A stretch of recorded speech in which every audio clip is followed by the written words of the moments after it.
My son called for the third time that morning when the horse was urinating in my living room. From my suite at the Four Seasons in Denver, where I was drinking champagne, I watched through the screen of my phone as my most erratic stallion, Scout, used his tail to topple Sabrina's Louis Vuitton baggage. Really, the timing was ideal. Even divine. It's getting ahead of itself, though. Let me begin at the beginning of this whole lovely catastrophe. I was having a dream 3 days ago.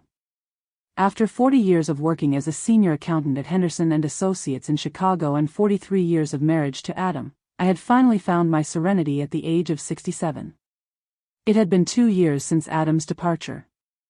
Cancer stole him gradually, then all at once, and with him went my last justification for putting up with the clamor of the city, the never-ending demands, and the oppressive expectations. The 80 acres of God's best creation made up the Montana ranch. At sunset, mountains tinted the horizon purple.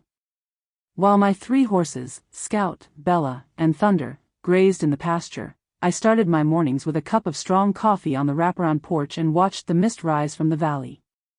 This was not an empty stillness. It had a lot of significance. Wind through woods, bird sounds. Animals from nearby farms in the distance. Adam and I had planned for this, saved for it, and dreamed about it. He would throw out ranch listings across our kitchen table and say, "Gail, when we retire, we'll have chickens and horses and not a care in the world." He was never able to retire. However, I made it for us both. On a Tuesday morning, I received the call that broke my silence. My phone buzzed as I was mucking out Bella's stall and whistling an old Fleetwood Mac tune. Scott's professional headshot, which he uses for his Chicago real estate business, showed on the screen. Expensive veneers and phony smiles. I held the phone up against a bale of hay and said, "Hello, honey." "Wonderful news, Mom." He didn't inquire about my well-being. "I'm going to the ranch with Sabrina." I maintained a calm voice despite my gut tightening. "When were you thinking, I wonder?" "This weekend." "Get this, too. Sabrina's relatives are eager to visit your home. Her Miami cousins, her sisters, and their spouses. There are 10 of us in all. I take it you have all those vacant chambers sitting there?" I lost the pitchfork in my grasp. 10 individuals? I don't think. Mom, Scott. He changed the tone of his speech to the patronizing one he had developed since earning his first million. "You're by yourself, rattling about that enormous space. It's unhealthy. We're family, nonetheless. Isn't that the purpose of the ranch? Family get-togethers? This is what Dad would have wanted." The manipulation was so practiced and fluid. For this invasion, how can he call upon Adam's memory? In reality, the guest rooms aren't prepared for. Next, arrange them. Mom, Jesus. What else are you supposed to do outside? Give chickens food? Hurry up. We will be there on Friday night. On Instagram, Sabrina has already made a post about it. Her fans can't wait to experience real ranch life. He chuckled as though he had said something witty. Perhaps you should consider returning to society if you are unable to cope with it. Alone on a ranch with a woman your age? It isn't very useful, is it? He delivered the final punch before I could react. Pack up and return to Chicago if you don't like it. You can leave the ranch to us. Before I could say anything further, he hung up. The entire weight of his words descended upon me like a shroud of death as I stood there in the barn, phone in hand. For me, look after the ranch. The nonchalant cruelty, the entitlement, the haughtiness of it all. My meditation was broken as Thunder whinnied from his stall. Something snapped in my head as I gazed at him, all 15 hands of glossy black attitude. My face lit up with a smile that was likely the first since Scott's call. "Thunder, you know what?" I replied as I opened the door to his stall. "I believe you're correct. They're looking for real ranch life.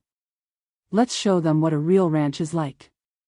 That afternoon, I made calls in Adam's former study. To my ranch men, Tom and Miguel, who resided in the cottage by the creek, first.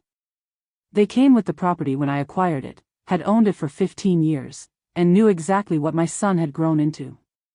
When I told Tom about my plan, his grizzled face broke into a smile. "Mrs. Morrison," he remarked, "it would be our absolute pleasure." I then gave my best buddy from college, Ruth, who lived in Denver, a call. She said, "Pack a bag, honey, right away. This week, the Four Seasons is offering a spa special. From there, we'll watch the entire performance." The 2 days that followed were filled with exquisite preparation. I took out all the nice linen from the guest rooms and swapped it out with the scratchy wool blankets from the barn's emergency supplies instead of Egyptian cotton. The nice towels were put away. At a local camping supplies store, I saw these adorable ones with a sandpaper texture. The guest wings thermostat? I have it at a comfortable 58 degrees at night and 79 degrees during the day. I would say climate control concerns. You know, old ranch houses. But timing was crucial for the piece de resistance. I stood in my living room and pictured the scene as I installed the final hidden cameras on Thursday night. It's incredible what you can get on Amazon and have it delivered in 2 days. I had spent a lot of money on the cream-colored carpets. The antique furniture that has been refurbished. The photo windows have a view of the mountains. I muttered to Adam's picture on the mantel, "This is going to be perfect." Scott needed to learn consequences, as you always said. Before I departed for Denver on Friday morning, think of this as his graduating course. Miguel and Tom assisted me with the finishing touches. Bella, Thunder, and Scout followed us inside the house. They likely sensed the danger in the air because they were unusually helpful. With some hay strewn around the living room and a bucket of oats in the kitchen, nature would do its thing. They would stay hydrated thanks to the automated water dispensers we installed. The others? Horses will, of course, be horses. The wireless router was placed inside the safe. The swimming pool. I spent the entire week growing buckets of pond scum and algae for my lovely infinity pool that looks out over the valley. A few dozen tadpoles and some talkative bullfrogs were kindly donated by the neighborhood pet store. I felt lighter than I have in years when I left my ranch at morning, my phone immediately displaying the camera feeds. Scout was exploring the couch behind me. Denver, Ruth, and a front row seat to the once-in-a-lifetime show were waiting for me. Real ranch life, truly. The finest aspect? This was just the start. Scott believed he could manipulate me into giving up my sanctuary and scare me into giving up my goal. One important item he forgot. I didn't raise him largely by myself while Adam traveled, work in corporate accounting for 40 years, and start this life from scratch by being weak. Before you continue, let me know where you're listening from in the comments section and subscribe to the channel. I'm fascinated by the reach of these tales. No, my beloved kid was going to discover what his father had always attempted to teach him but he had never paid attention to. Never undervalue a lady with a ranch full of opportunities and nothing left to lose. The moment Scott's BMW came into my driveway, Ruth opened the champagne cork. With room service trays strewn about and laptops open to several video feeds, we were tucked away in the Denver Four Seasons suite as if we were conducting some sort of delectable military operation, which, in a sense, we were. Ruth pointed at the TV and exclaimed, "Look at Sabrina's shoes." As I watched my daughter-in-law trot across the gravel in 5-inch heels, I verified that those were indeed Christian Louboutin. About to meet real Montana mud is $800. Even better than I had anticipated was the convoy behind Scott's vehicle. A Mercedes sedan and 2 rental SUVs, all immaculate city cars, are about to go through their worst nightmare. I counted the heads of Madison and Ashley, Sabrina's sisters, and their spouses, Brett and Connor, via the cameras. Maria and Sophia, Sabrina's Miami cousins, and their partners, whose names I would never care to find out, as well as Patricia, Sabrina's mother, who came out of the Mercedes wearing what looked like white linen slacks. White linen pants. On a ranch. Ruth gripped my arm and said, "Gail, you are a complete genius," as we watched them make their way to the front door. Scott struggled to find the spare key I had mentioned, which was located beneath the ceramic frog Adam had created during his pottery lesson. I experienced a brief pang of something. Feelings of nostalgia? Feeling sorry? Then I heard Sabrina's voice over the audio feed from the outdoor camera. God, this place smells awful. What is your mother's tolerance? The pain vanished. The magic started as Scott pushed open the front door. 3 counties worth of crystal could have been destroyed by Sabrina's scream. Scout was standing just there in the doorway. His tail fluttered majestically as he covered my Persian runner with a new mound of manure. But what truly made the scene was Bella, standing in the living room as if she owned the space, chewing nonchalantly on Sabrina's Hermes scarf that had slipped from her suitcase. What the devil? Scott's professional poise vanished in an instant. The ceramic vase Adam had made for our 40th anniversary was overturned when Thunder decided to drop by from the kitchen at that precise moment. I was shocked that I didn't even flinch as it broke against the hardwood. It was all simply things. This was invaluable. Madison pressed herself against the wall and suggested weakly that perhaps they should be here while Thunder used his enormous nose to examine her costly handbag. With her white linen already showing strange brown spots from rubbing against the wall where Scout had been massaging himself all morning, Patricia said, "Horses don't belong in houses." With a desperate call to me, Scott took out his phone.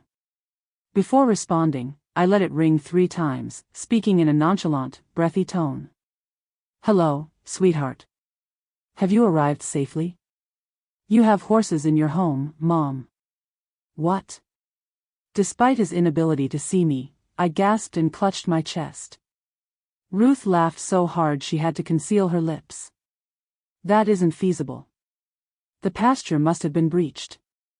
Tom and Miguel are going to Billings this weekend to visit relatives. Oh dear. It will be your responsibility to get them back outside." "How can I? They're ruining everything, Mom." "Sweetheart, just lead them out. The barn has lead ropes and halters. As gentle as lambs, they are." "I'm so sorry. I have a doctor's appointment in Denver. You know, I have arthritis. I will return on Sunday night." "Sunday? You can't, Mom." "Oh, I'm being called in by the doctor." "I adore you." I ended the call and switched the phone off entirely. As we watched the mayhem play out on screen, Ruth and I clinked glasses. The following 3 hours were superior than any reality television program ever created. In an attempt to play the hero, Brett tried to lead Scout out by grabbing his mane. Scout immediately sneezed all over Brett's Armani shirt after feeling irritated by such familiarity. Bella took Connor's attempt to shoo her with a broom as a game and chased him around the coffee table until he scurried onto the couch and let out a childlike scream. The highlight of the afternoon, however, was when Maria's boyfriend, I believe his name was Dylan, found the pool. He said, "At least we can swim," already taking off his shirt before making his way to the patio doors. In anticipation, Ruth and I leaned forward. He screamed so loudly that thunder neighed inside the house when he saw the green frog-infested marsh that had been my immaculate infinity pool. Beethoven would have been moved by the symphony produced by the bullfrogs I had brought in. I imagined the smell was amazing. Sophia, trying to avoid horse droppings and acquire a phone signal in the living room, cried out, "This is crazy. Both mobile service and Wi-Fi are unavailable. What are we meant to do? My Gucci had horse shit on it." Scott hammered on the door, pleading with Sabrina to come out and assist, but she shut herself in the downstairs bathroom and sobbed uncontrollably. Patricia was wandering in circles in the driveway while using her own phone, seemingly in an attempt to make hotel reservations. I whispered, "Good luck with that." Being aware that there was a rodeo in town this weekend and that the closest good motel was 2 hours away. Everything would be fully booked. The family had successfully herded the horses onto the back deck as the sun started to set, bathing my monitors in golden light. However, they were unable to figure out how to get the horses down the steps and back to the field. Clever as they were, the horses had found the cushions for the patio furniture and were enjoying themselves immensely while shredding them to pieces. I knew what was going to happen, but Madison and Ashley had locked themselves in one of the guest bedrooms. The temperature had been lowered to its pre-programmed 58 degrees by the thermostat. As expected, an hour later they were moaning of the cold while covered in the scratchy wool blankets. Ashley complained that these smelled like wet dog and that there were no additional blankets available. That's because they were dog blankets that were taken from the donation bin at the local animal shelter. I would definitely wash them. For the most part. They had given up on dinner by 9 o'clock. Somehow, the horses had returned to the kitchen. Tom had eaten most of the goods they had brought and had fitted a unique latch on the rear door that appeared to be locked but wasn't. Scout's dinner was now Sabrina's Instagram-worthy charcuterie board. Additionally, Whole Foods organic veggies were strewn all over the floor like confetti. In the pantry, Scott discovered the emergency supplies. Powdered milk, quick oatmeal, and canned beans. When we initially went to the ranch when a snowstorm kept us off from town, I survived for a week on the same supplies. But for this group of people? It could as well have been food for prisoners. Patricia replied, loud enough for the kitchen camera to plainly pick up, "It's unbelievable that your mother lives this way. Adam's death is understandable. He most likely wished to get out of this pit." Ruth's hand pressed against mine. She was aware of how much Adam had cherished this fantasy and how, while undergoing chemotherapy, he had sketched the ranch's layout on napkins, inspiring me to carry on our dream even if he was unable to. "Oh," Ruth mumbled, "that bitch. Do you want her reservations for the upcoming month to be cancelled by phone at her restaurant?" "I know people." I chuckled. In fact, I laughed. In days, for the first time. "No, my friend. This is being handled well by the horses." Just as expected, Thunder showed up in the kitchen feed's backdrop with his tail up, expressing his thoughts about Patricia just behind her white expensive sneakers. Even through the computer speakers, she could hear the squelch when she took a step back. All the yelling began again. They had all retired to their designated bedrooms by midnight. Because their luggage was either horse-damaged or remained in the cars, the guest wing cameras captured them huddled under insufficient blankets, still wearing their clothing, and too scared to return outside where the horses might be hiding. At 4:30 a.m., I set the automatic rooster alarm that I had placed in the attic. The military-grade speakers were utilized for drills. They were purchased at an army surplus store by Tom's brother. "Shall we place an additional champagne order?" Ruth inquired, already grabbing the menu for room service. "Yes," I replied, observing Scott pacing his bedroom and making wild gestures while arguing angrily in whispers with Sabrina. Additionally, it's possible that some of those chocolate-covered strawberries needed to be fed for the show tomorrow. I watched Scott take out his laptop through the cameras, most likely looking for lodging or figuring out how to contact a big animal removal company. But that pricey MacBook was just a very nice paperweight without Wi-Fi. Thinking of the message I had left in the kitchen, tucked away beneath the coffee maker, which they would ultimately discover in the morning, made me smile. Greetings from real ranch life. Always remember to go to bed early and wake up early. At 4:30, the rooster crows. 5 a.m. is the feeding hour. Have fun while you're there. Mom. They would find the work board I had set up the next day, which included mucking out stalls, gathering eggs from my ferocious chickens, and fixing the fence I had purposefully weakened close to the pig pen. Next door to the Petersons' farm. They loved exploring new areas, and their pot-bellied pigs were masters at escape. But this evening? I would enjoy a luxurious night's sleep tonight as my son discovered what his father had always known. Respect must be earned, it cannot be inherited. Additionally, the best teachers occasionally have 4 legs and have no tolerance for nonsense. At 4:30 a.m., the rooster recording began. As strong as 1,000 suns. I watched Scott spring upright in bed, tangled in the scratchy wool blanket, his hair standing at angles that defied science, through the screen of my laptop at the Four Seasons. Not just one rooster, but a whole symphony of roosters that I had combined and amplified to concert volume, made for a beautiful sound. "What on earth is that?" Shouting from behind her pillow was Sabrina. We were now on our second pot of coffee, with fresh fruit and pastries spread out between us like we were watching the Super Bowl, after Ruth had spent the night in my suite. "Is that really the volume?" As Patricia's scream joined the chorus from the adjacent room, Ruth questioned, squirming. As I adjusted my reading glasses, I responded pleasantly, "Oh no. I made it more intense. I can't hear as well as I once could. To wake up, I need it loud." The system's endurance was its charm. Another rooster would crow whenever someone believed it was finished. I had set it to run at random intervals for precisely 37 minutes, which was just long enough to make sure nobody fell back asleep. The weary gang, resembling extras from a zombie film, staggered into the kitchen at 5 in the morning. Ashley had unrecognizable tangles in her hair extensions. Brett's fancy clothes were still covered in horse excrement. Derek, David, Maria's boyfriend, had completely given up and was dressed in a scratchy blanket that served as a cape. My note was discovered by Scott beneath the coffee maker. His expression as he read it was a masterwork of horror that changed over time. "Is it time to feed?"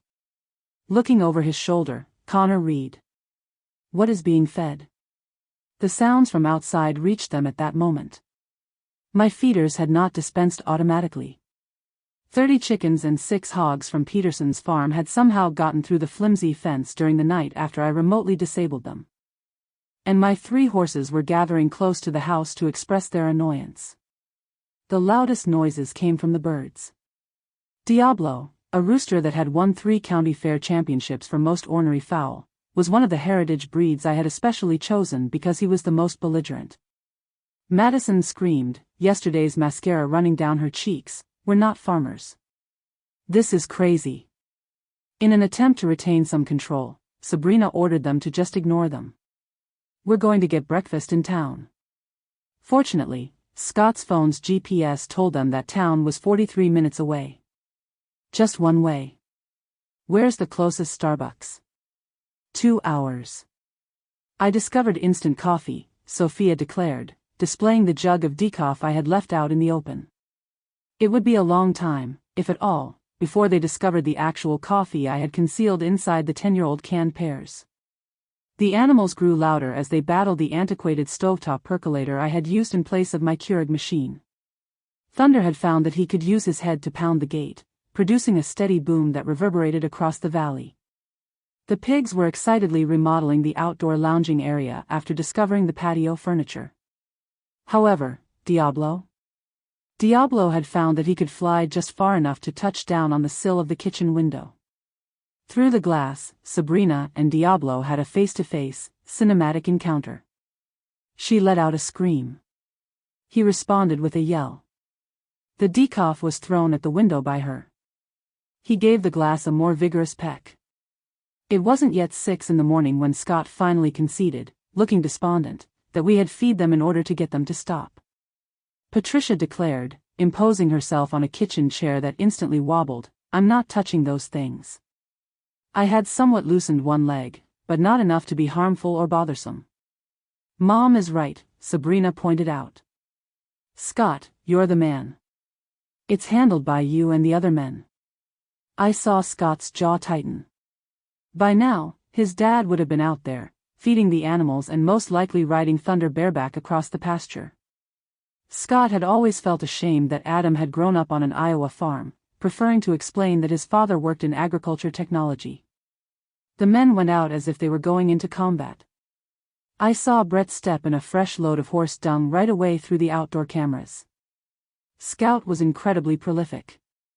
When 3 mice fled, Connor screamed and sprang back before he could open the feed bin. After I stopped properly keeping the meal a few days ago, they had moved in. The nicest part, though, was when David or Derek brought the feed pail over to the chicken coop. With the ferocity of a feathered rocket, Diablo, the protector of his domain, hurled himself at the unfortunate youngster. The bucket flew, leaving feed all over the place. And then there was anarchy. Horses trotting over to look, pigs running over from the patio, chickens swarming. Shouting orders as if he were still in his Chicago boardroom, Scott attempted to keep the peace. However, corporate leadership tactics have no effect on farm animals. Apparently offended by Scott's tone, Thunder in particular knocked him into the water trough to show his disapproval. The women were not doing any better inside. A weird leak has appeared in the kitchen sink. Thanks to Tom, the washer is loose. It took ages for the stove to heat up. I had changed the flow of gas. Additionally, there seemed to be something surprising in every drawer they opened. Mouse traps. Rubber snakes. Naturally, to ward from actual snakes. Or my assortment of medical equipment, which includes enormous syringes for immunizing horses. Ashley yelled, "There's a problem with the eggs," while displaying a green one. "They're flawed." Ruth had to pause the video because I was laughing so hard. City people always assumed something was wrong with my Amarocana hens, even though they produced the most gorgeous blue and green eggs. They had succeeded in producing what could be charitably referred to be breakfast by 7 a.m., along with burnt instant oatmeal, green eggs Sophia would not touch, and instant decaf that tasted like dashed hopes. The fresh milk in the refrigerator had inexplicably turned sour, so the milk was powdered. Before I left, I had changed the refrigerator's temperature. "I need to take a shower," Sabrina declared. "A long, steaming shower." "Oh, dear child of summer." There were 2 settings for the shower in the guest bathroom, mercury surface or Arctic blast. The water pressure could barely trickle or remove paint. Nothing in the middle. Additionally, I had swapped out all of the opulent towels for camping towels that absorbed roughly the same amount of water as wax paper. Even from the kitchen, Sabrina could be heard screaming when she came into contact with the icy water. The shrieks then increased in volume as the hot water kicked in. When Madison attempted the other guest bathroom, the shower flooded due to a slow drain and hair from the horses' tails that Tom had put with care. Scott, meanwhile, was attempting to access the internet in order to take care of what he claimed were pressing business issues. After locating the router and plugging it in, he was baffled as to why it wasn't functioning. I had concealed the paper with the new password inside the barn, precisely in the middle of the hay bales in the loft, and changed the password to a 47-character string of random symbols so he couldn't read it. "Perhaps there's Wi-Fi in town," Connor said, "with any luck." Scott yelled, "I'm not going to drive 40 minutes for internet." He was feeling the effects of the stress. Excellent. At that point, they found the task board in the mudroom, which was the next part of my strategy, which I had meticulously reproduced, titled Daily Ranch Responsibilities, in Adam's handwriting.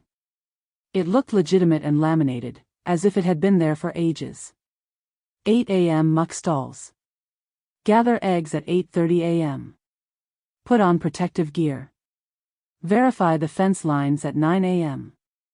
10 a.m. Move irrigation pipes. Refeed the hens. 11 a.m. They follow a particular diet.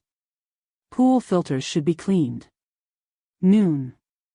Make the pool cleaner? Brett became alert. Perhaps it's not as horrible as it appeared to be yesterday.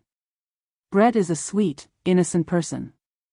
The pool was considerably terrible during the day. Overnight, a green carpet of algae bloomed. Friends were invited by the bullfrogs.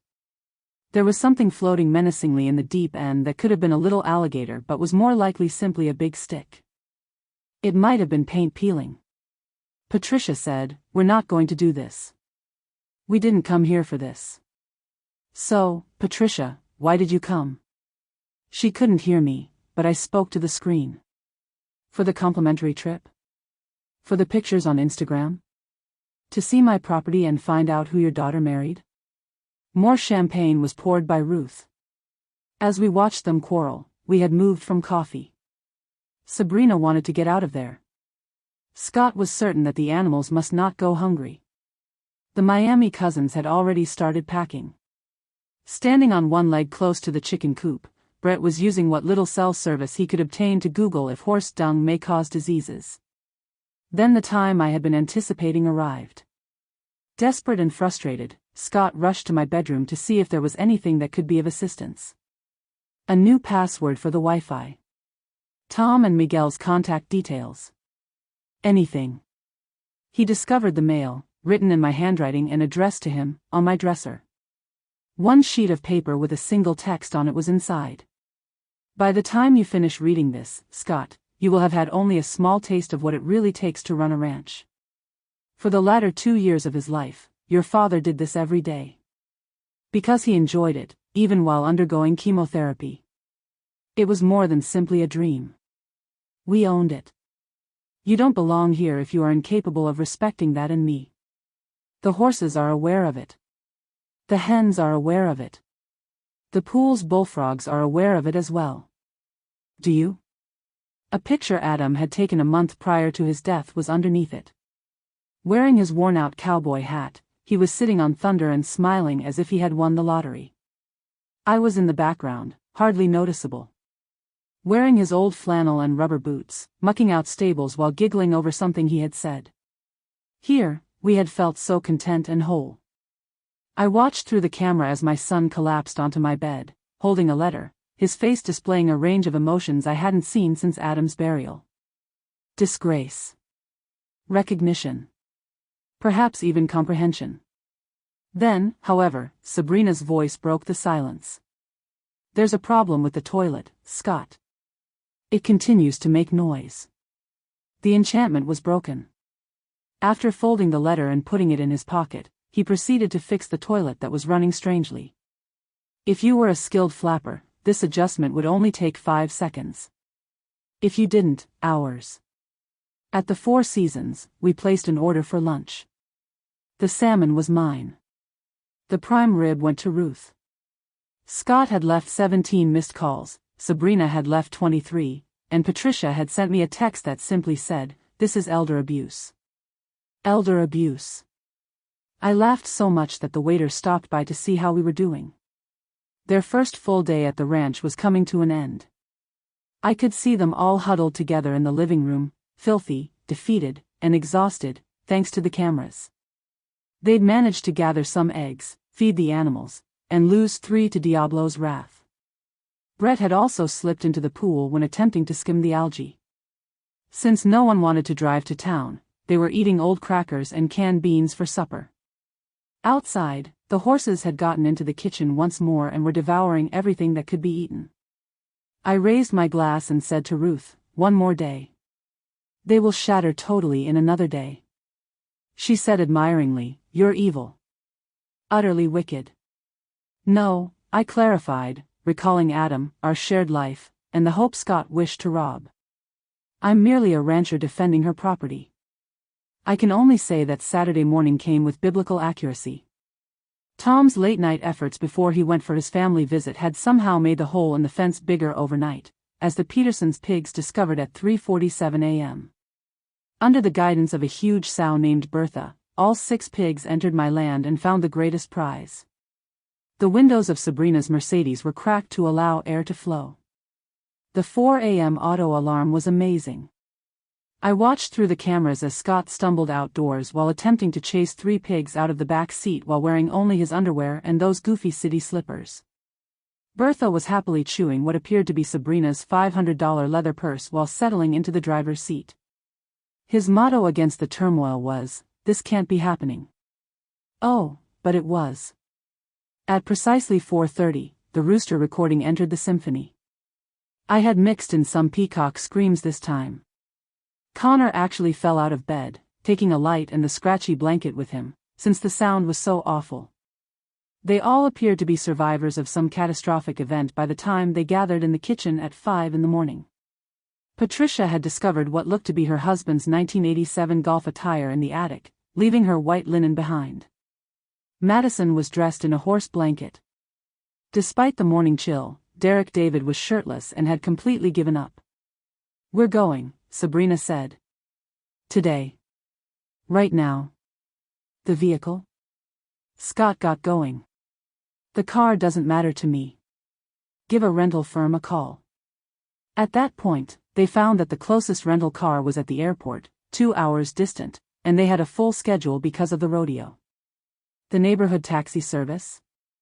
Bud Thompson was traveling to Seattle to see his daughter, and he had 1 car. Hopefully, Ashley recommended that we call an Uber. She could have curdled milk from the stares everyone gave her. Uber is 43 minutes from town from a ranch in rural Montana, where there is no mobile coverage to make the reservation. Brett excitedly held out the can of genuine coffee I had hidden and declared, "I found coffee." I had never seen any of them smile so sincerely.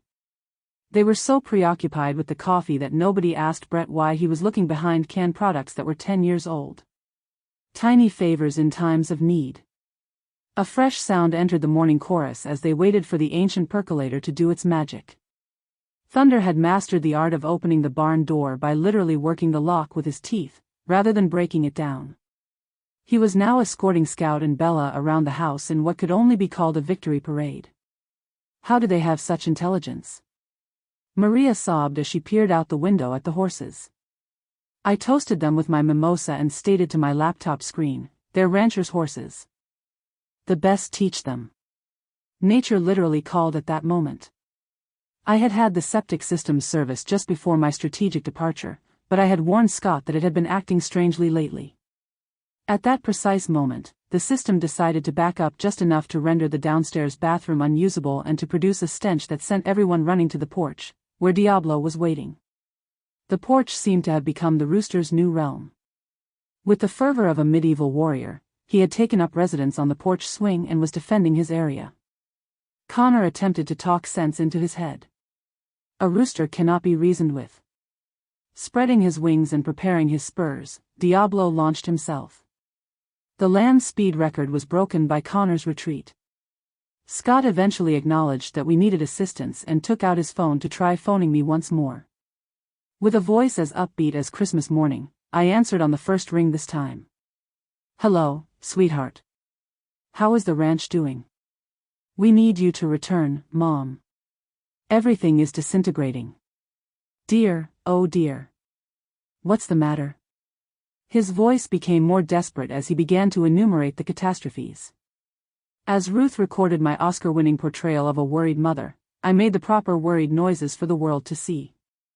When his breath finally left him, I added, "Well, Tom and Miguel should be back Monday. They will be aware of what to do. A manual for every piece of machinery and system is available in the barn in the meantime. Your father documented everything. It was accurate. Everything about the ranch had been painstakingly documented by Adam. It was a 300-page guidebook. Laminated and presently kept beneath about 500 bales in the hayloft. I hope you discover it. Monday? We can't, Mom. Oh, the calling of my doctor. You know, the expert. For my arthritic condition. I had to leave. After hanging up, I shut off the phone once more. I saw Scott toss his phone against the porch rail through the cameras. It landed in a new pile of pig droppings after bouncing off. The day unfolded like a chaotic symphony. They attempted to wash laundry, but I had only left the environmentally friendly detergent, which needed exact amounts in hot water, something the guest wing didn't always have. Madison's designer white dress turned a spotty gray. Ashley's silk blouse completely disintegrated. They found out that Scott's BMW had a flat tire before they could head to town for supplies. Unintentionally, a roofing nail fell close to his parking space. Pigs were still in Sabrina's Mercedes. It had become Bertha's new home. And the keys to the rental SUVs were somehow locked inside. If they had spotted the helpful crow that had learned to pick up sparkling objects, they could have solved the issue. The guest bedroom's temperature reached the predetermined 79 degrees by midday. I would shut off the attic vents in the absence of adequate ventilation. It had the feel of a sauna. All the animal activity had drawn flies, so they opened windows to let them in. Connor pulled out what appeared to be a roast and declared, "There's food in the freezer." He had no idea that it was venison from the previous hunting season, labeled simply meat, in Adam's handwriting. They turned it into rubber by defrosting it in the microwave. Just the scent might have been considered a weapon. Outside, the animals had banded together in what appeared to be a protest, and lunch had devolved into crackers and green eggs that nobody wanted to eat. The kitchen window was where the horses stood. The chickens had learned to hop onto the porch roof and were pecking at the upstairs bedroom windows, staring accusingly. In order to investigate the BMW, the piglets had left the Mercedes, and one daring piglet had managed to enter the engine compartment. "This is crazy," Patricia repeated, using a paper plate to fan herself. "Completely crazy." The rain then arrived. The summer storms in Montana are spectacular. Abrupt, brutal, and exhaustive. This one rattled the home with thunderclaps when it arrived at 2 p.m. Every opening in the windows I had purposefully left open was penetrated by the rain that fell sideways. The guest bedrooms were wet in a matter of minutes. When they attempted to close the windows, however, they made the true finding. The old wooden frames had swelled in the dampness, something I had been wanting to remedy but conveniently forgot to mention. They were unable to close. When Brett and Connor attempted to force them, they were only able to break one of them completely, leaving a huge hole that the rain eagerly took advantage of. "We need towels," cried Sabrina. "Those camping towels weren't going to do much good, honey." To try to stop the water, they used their shirts, scratchy blankets, and anything else that could absorb it. In the meantime, the mudroom's roof, which had the small leak I had seen but had not mentioned, began to cascade. Floating by like a small raft of responsibility was the workboard that I had meticulously laminated. An hour later, the storm was over, and everything was wet and smelled like wet wool. The electricity flickered and then died. The propane in my backup generator, which was supposed to start up automatically, mysteriously ran out. Tom had drained it for me. A 16-page instruction booklet had to be read in order to operate the manual start generator in the barn. I had switched the manuals in Japanese as a joke months ago, but I had forgotten to switch them back. Serendipity. They gathered around the candles I had left in the living room as night fell. Trick birthday candles that, after extinguished, relight. It was better than cable TV to watch them struggle to figure out why the candles kept relighting. Trying to salvage something from the day, Scott proposed that we cook on the barbecue. There was nothing in the gas grill. Real charcoal expertise was needed to operate the charcoal barbecue. Nevertheless, they made an effort, resulting in what could be kindly described as blackened everything. In some way, the vegetables were both raw and burned. This time, the dinner consisted of cold canned beans. Rain trickled through different parts of the ceiling, and Diablo stalked the porch like a feathered guard, all while being consumed in the flickering light of the trick candles. Silently, Sophia whispered, "I want to go home." For the first time, none of them had uttered anything wholly honest. Patricia remarked sharply, "This is Scott's house now. His gift." "You mean that, Scott? You wanted this?" "By means of the infrared instrument. Naturally, it is battery-operated." I saw the face of my son. He appeared to be broken. "Excellent. I simply thought," he began. Sabrina said, "You thought you'd take over Mom's retirement paradise. Make it our vacation house. Perhaps it could be rented out while we were away."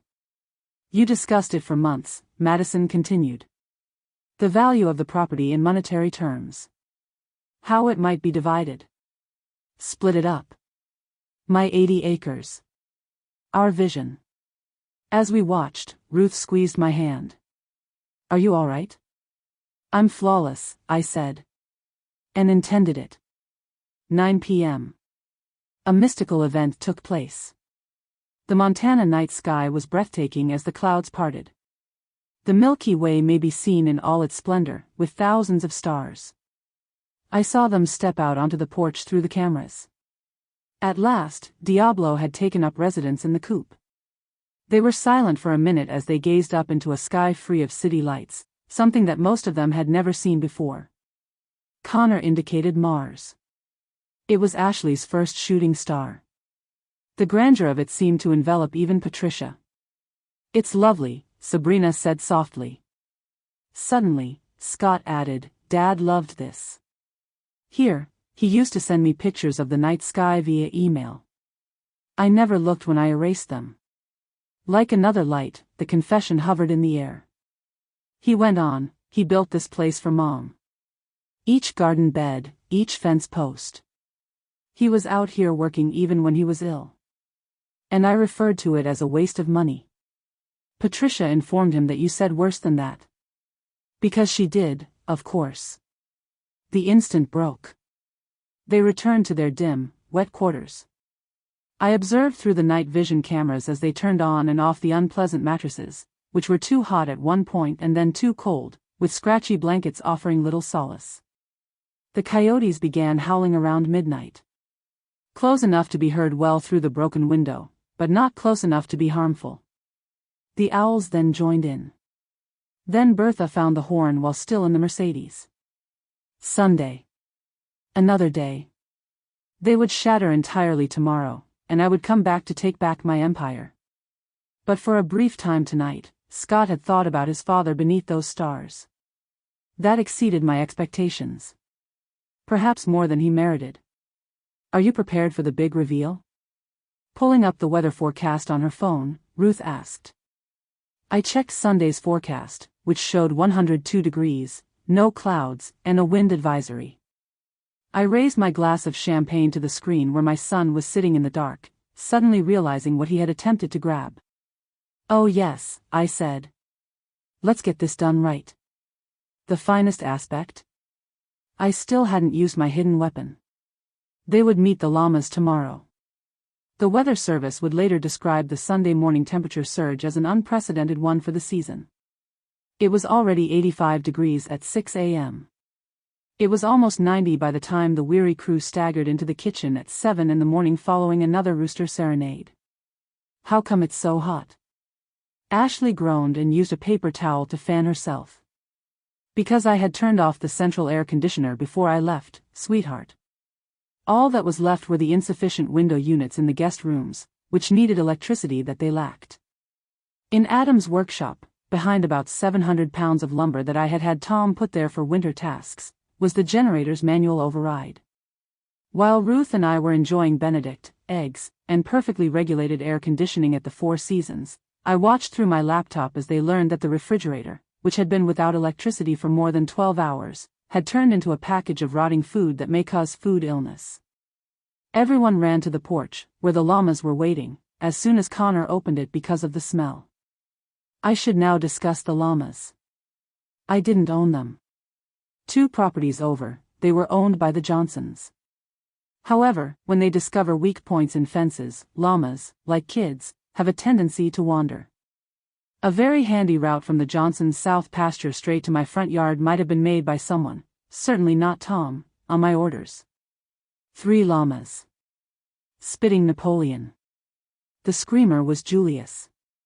And Cleopatra, who struggled with personal space. The first person to look at Napoleon was Brett. Fatal error. The llama's neck arched, his ears went back, and he shot a green, grassy spray straight into Brett's face with the precision of a skilled marksman. Between the sound of a rusted gate and the laugh of a demon, Brett's scream and Julius's reply blended harmoniously. Not to be outdone, Cleopatra thought Madison's hair was hay and attempted to eat it. What are these items? Avoiding Julius's effort to sniff her armpit, Sabrina let out a yell. I said to my laptop screen, guard llamas. Incredibly successful ones. The peculiarity of llamas is their curiosity. Very interested. And they follow you after they find you intriguing. All over. The llamas just stood at the windows, peering in with their huge eyes and sometimes yelling that they were not welcome as the party withdrew inside the home. The temperature inside was rising. The house was turning into an oven because there was no air conditioning or electricity, and the morning sun was making the windows appear magnified. No one had cleaned, so they opened all the windows, letting in the flies that had grown enormously because of all the animal droppings. Already perspiring through his final clean shirt, Scott remarked, "We need ice." Electricity was obviously needed for the ice maker. When the electricity went out, the barn freezer's backup ice had melted. The car problem hadn't gotten any better, and the closest store was 43 minutes away. There was still a flat in the BMW. Now Bertha lived permanently in the Mercedes. The rental cars were still inexplicably locked, and she had given birth to 5 piglets during the night, all of whom were happily feeding in the back seat. It was then that Connor found the well. "Look, there's a hand pump," he said. "At least we have access to cold water." Connor was unaware that the well pump had not been serviced in several years. The water came up rust-colored and sulfur-scented, but theoretically it worked. Still, they gave it a shot. Maria regurgitated. The fragrance caused even the llamas to retreat. The temperature reached 102 degrees at midday. The metal ceiling was expanding, popping and clicking. The horses were adding their own unique aromatherapy to the scenario after finding the only shade just beneath the kitchen window. The chickens had given up completely and were resting with their beaks wide, panting, in dust bowls they had made. Holding out her phone, Patricia declared, "I'm calling 911. And telling them what?" Scott finally lost patience and snapped. "That there are llamas and it's hot." Heat-stressed and angry about everything, Diablo found he could fly high enough to get through the broken bedroom window at that point. Human hysteria mixed with rooster wrath in the sounds coming from upstairs. Derek David ran down with Diablo's tail feathers in his hand and scratches on his arms. "I was attacked by it. While I was asleep, the chicken attacked me." The drama was enjoyed, even if technically no one had been sleeping. The wind came in the afternoon. The wind in Montana doesn't play. Half of the topsoil is carried by it as it enters at 40 miles per hour. Hay, dust, and what I can only call farm confetti poured through the smashed glass. Everything was covered in a thin coating of agricultural history in a matter of minutes. "We're heading out." For the 100th time, Sabrina made an announcement.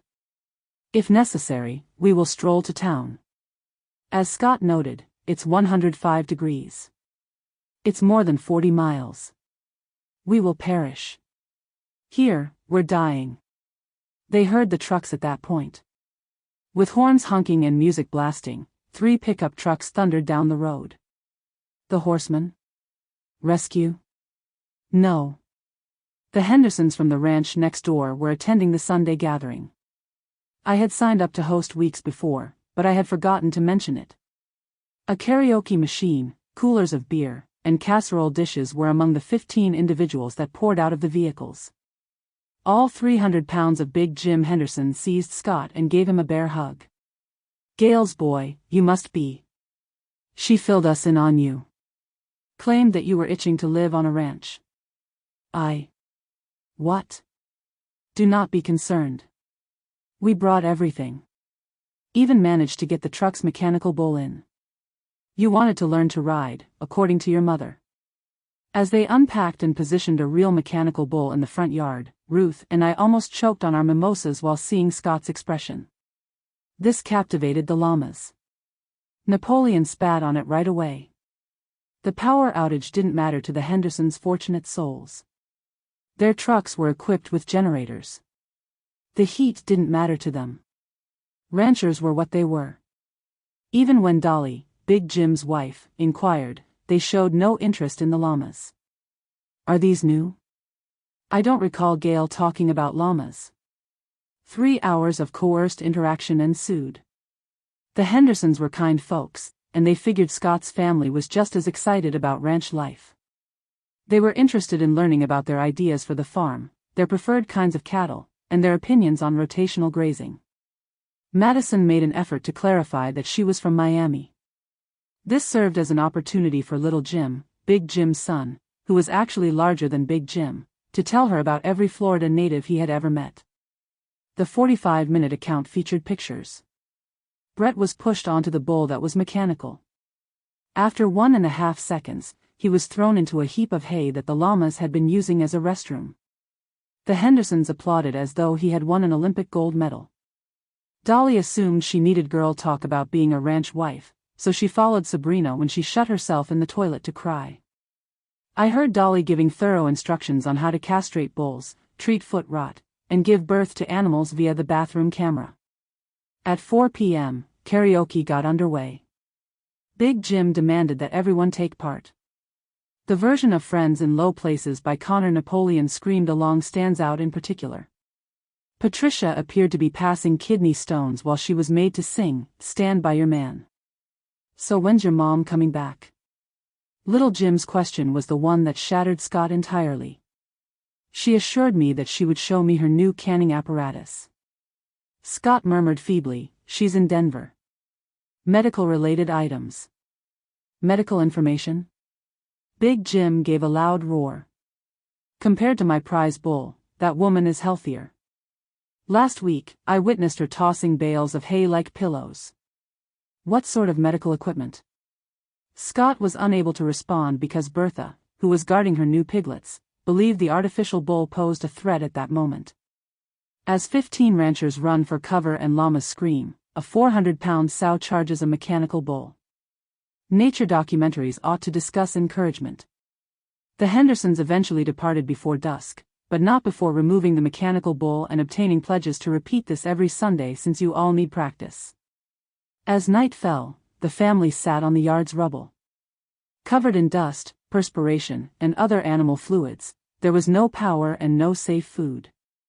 The mercury had fallen to just 95 degrees. "I want Mom," Scott muttered.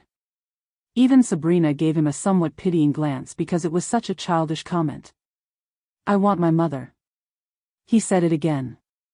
"I must apologize."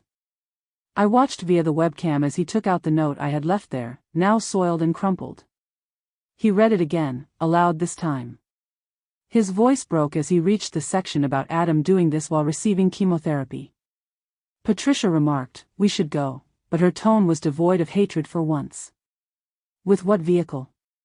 Scott gave a sour laugh. "Just as Mom intended, we're stuck." "Perhaps," Connor explained thoughtfully, "she wanted you to grasp something." "No what?" "Isn't that ranch life the worst?" According to Connor, it's work.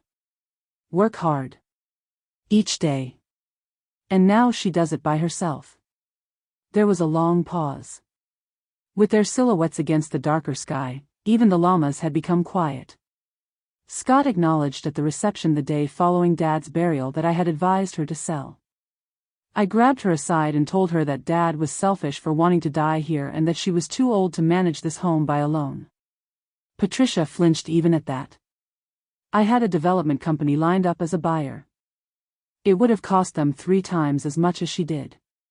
"You were attempting to sell the house your mother owned?"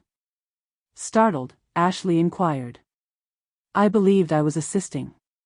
She is 67 years old and working alone." He pointed to the mayhem all around them. "I believed I was being realistic." "You believed you were becoming wealthy," Sabrina clarified. Like the dust that continued to whirl in the wind, the reality of it lingered in the atmosphere. I decided it was time at that point. Tom, who had never really left town, answered the phone. Simply, I said, "Phase 3. He answered, "Mrs. M," with delight. Headlights came on the drive 30 minutes after the family had sat in their despondent, dusty stillness. Tom's truck with 3 well-known horses towing a trailer. Tom tipped his hat and said, "Evening, folks. Mrs. Morrison called and suggested you might need assistance returning these horses to their proper home." They took a time to comprehend. The horses who had been frightening them were Scout, Bella, and Thunder, and they were in the trailer. The horses in the home belonged to whom? Weakly, Scott asked. "Yes, those are the horses that would save the Petersons. A documentary about animal intelligence is being filmed. For the weekend, Mrs. Morrison offered her place. Did she not bring it up? They can operate latches, open doors, and even use human toilets if necessary, though I saw they struggled with the latter." Scott's expression made the 5 Seasons presidential suite worth every cent. "But the llamas belong to us," Tom added pleasantly. "The Johnsons, that is. They will desire their return. Finally. Perhaps. To be honest, they're a bunch of jerks." Napoleon spit once more, striking the mechanical bull with remarkable accuracy, as though in agreement. As he led the rescue horses to the trailer, Tom announced that Mrs. Morrison would return the following morning. "Said to express her wish that your genuine ranch experience was enjoyable. Oh, and an app on her phone controls the power. When she arrives home, she will switch it back on." With only the mechanical bull, the llamas, and their broken presumptions for companionship, he drove off, leaving them in the dark both literally and symbolically. Ruth was documenting everything for future generations, so I looked to her. I said, "One more sunrise." Another call from the rooster. I then returned home. Do you think they gained any new knowledge? With my letter still in my hand and the ruins of his entitlement all around me, I gazed at my kid on the TV. We will soon find out. The arrival of Monday morning brought with it what I can only describe as divine comedy. The mechanical bull, which Big Jim had neglected to mention had a timer feature, roared to life at precisely 3 a.m, complete with flashing lights and loud country music. The preferred song? Mothers, Don't Let Your Children Become Cowboys. I saw Scott leap up from his makeshift bed on the floor of the living room through the infrared cameras. The dust and enigmatic odors had rendered the guest rooms unfit for occupancy. He found Napoleon, the llama, riding the mechanical bull as he staggered outdoors in his underwear. I'm serious. The machine bounced gently as the llama, having managed to clamber on, sat there like a furry ruler. Cleopatra and Julius were standing close by, yelling their support. Scott told no one that this was not real. This isn't possible. Yes, but it was. Napoleon, who had no desire in getting off the horse, had the cord wrapped around him by the time he managed to unhook the bull. With their clothes dirty, their eyes sunken from lack of sleep, and their hair matted, the remainder of the family had assembled on the porch, looking like extras from a post-apocalyptic movie. Is that bull being ridden by a llama? In a weak whisper, Sabrina asked. I don't find anything surprising anymore, Patricia said. In just 3 days, she had aged 10 years. This time, no one even batted an eyelid when the rooster alarm went off at 4:30. They were damaged. Totally broken. They waited on the porch steps in quiet as the sun rose, exposing the complete destruction of their weekend, including the mud-filled pool, the home that appeared to have been hit by a tornado, and the Mercedes that had been demolished by a pig. Diablo just strolled by without assaulting anyone, as if he sensed the defeat. I got there at that time. I had arrived in my immaculate Range Rover at precisely the right moment, as the sun was rising over the mountains. At the motel, Ruth had done my hair and cosmetics. I wore the turquoise necklace that Adam had given me for our last anniversary, along with my nicest pants and his favorite flannel sweater. I appeared to be precisely what I was, a woman in total command of her territory. Like they were witnessing a ghost, or perhaps a vengeful angel, the family watched me get out of the automobile. Good morning, I said with a smile as I picked up my weekend luggage. What was your real ranch experience like? No one responded. They merely gazed. The mechanical bull passed me by. After dismounting, Napoleon stepped over the numerous droppings, entered my house, and began devouring my roses. They could hear me singing through the doorway as I turned on the nice coffee machine I had stashed in the attic. Mom?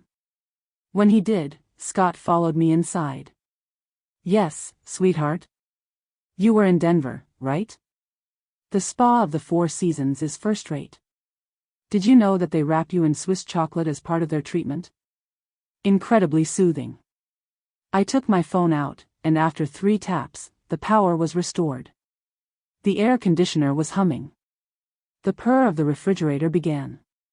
He stated you could keep it under control the entire time. There was no question. Scott, I have a lot of influence over things. I call this place home. The others had infiltrated and were observing our exchange as if it were a live performance. They weren't my ponies. Yes, Thunder, Bella, and Scout behave lot better. They are where they belong, in the barn. Soon, the llamas will return home. However, Napoleon appears to have grown fond of that bull. Everything was planned by you. I focused my complete attention to him, letting go of all the hurt, disappointment, and frustration I had felt over the previous 2 years. No, Scott. Everything was planned by you.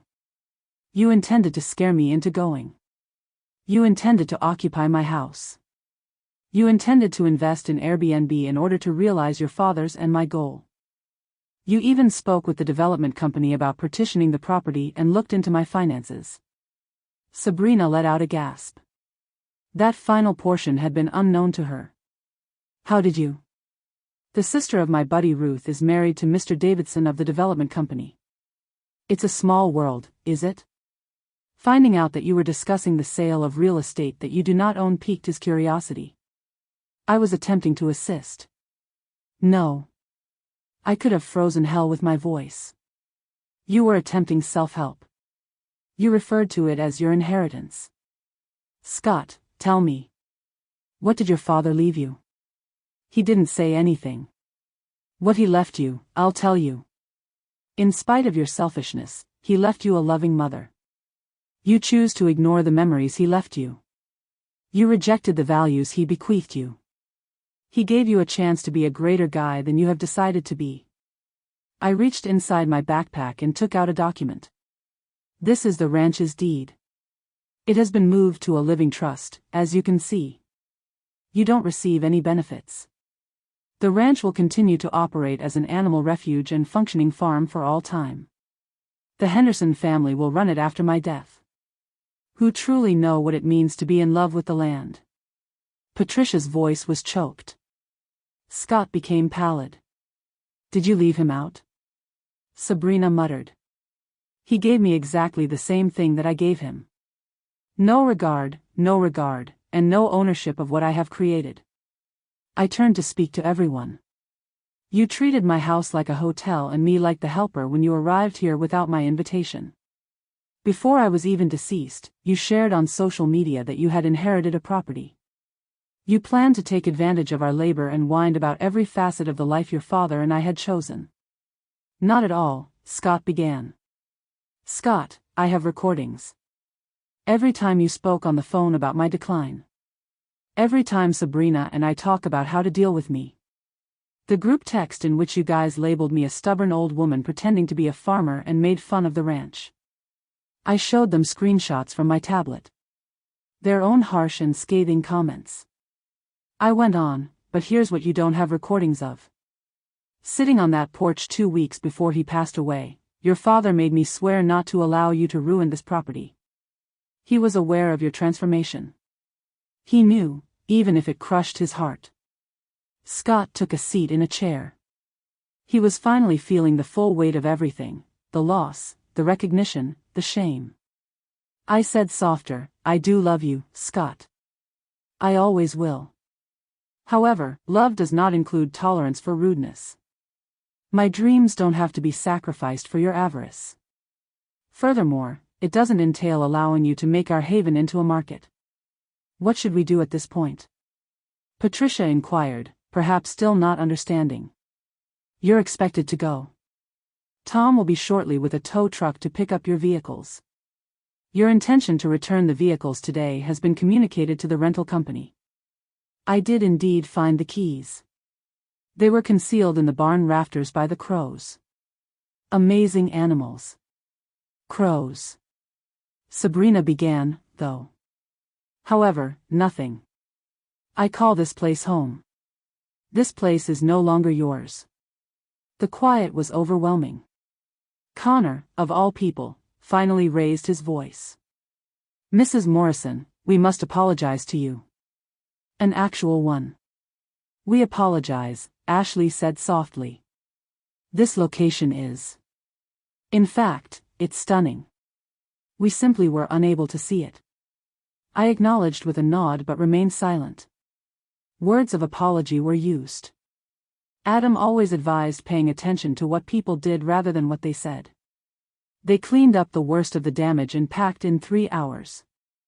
I kept an eye on things while drinking coffee on the porch and occasionally shouting out useful advice.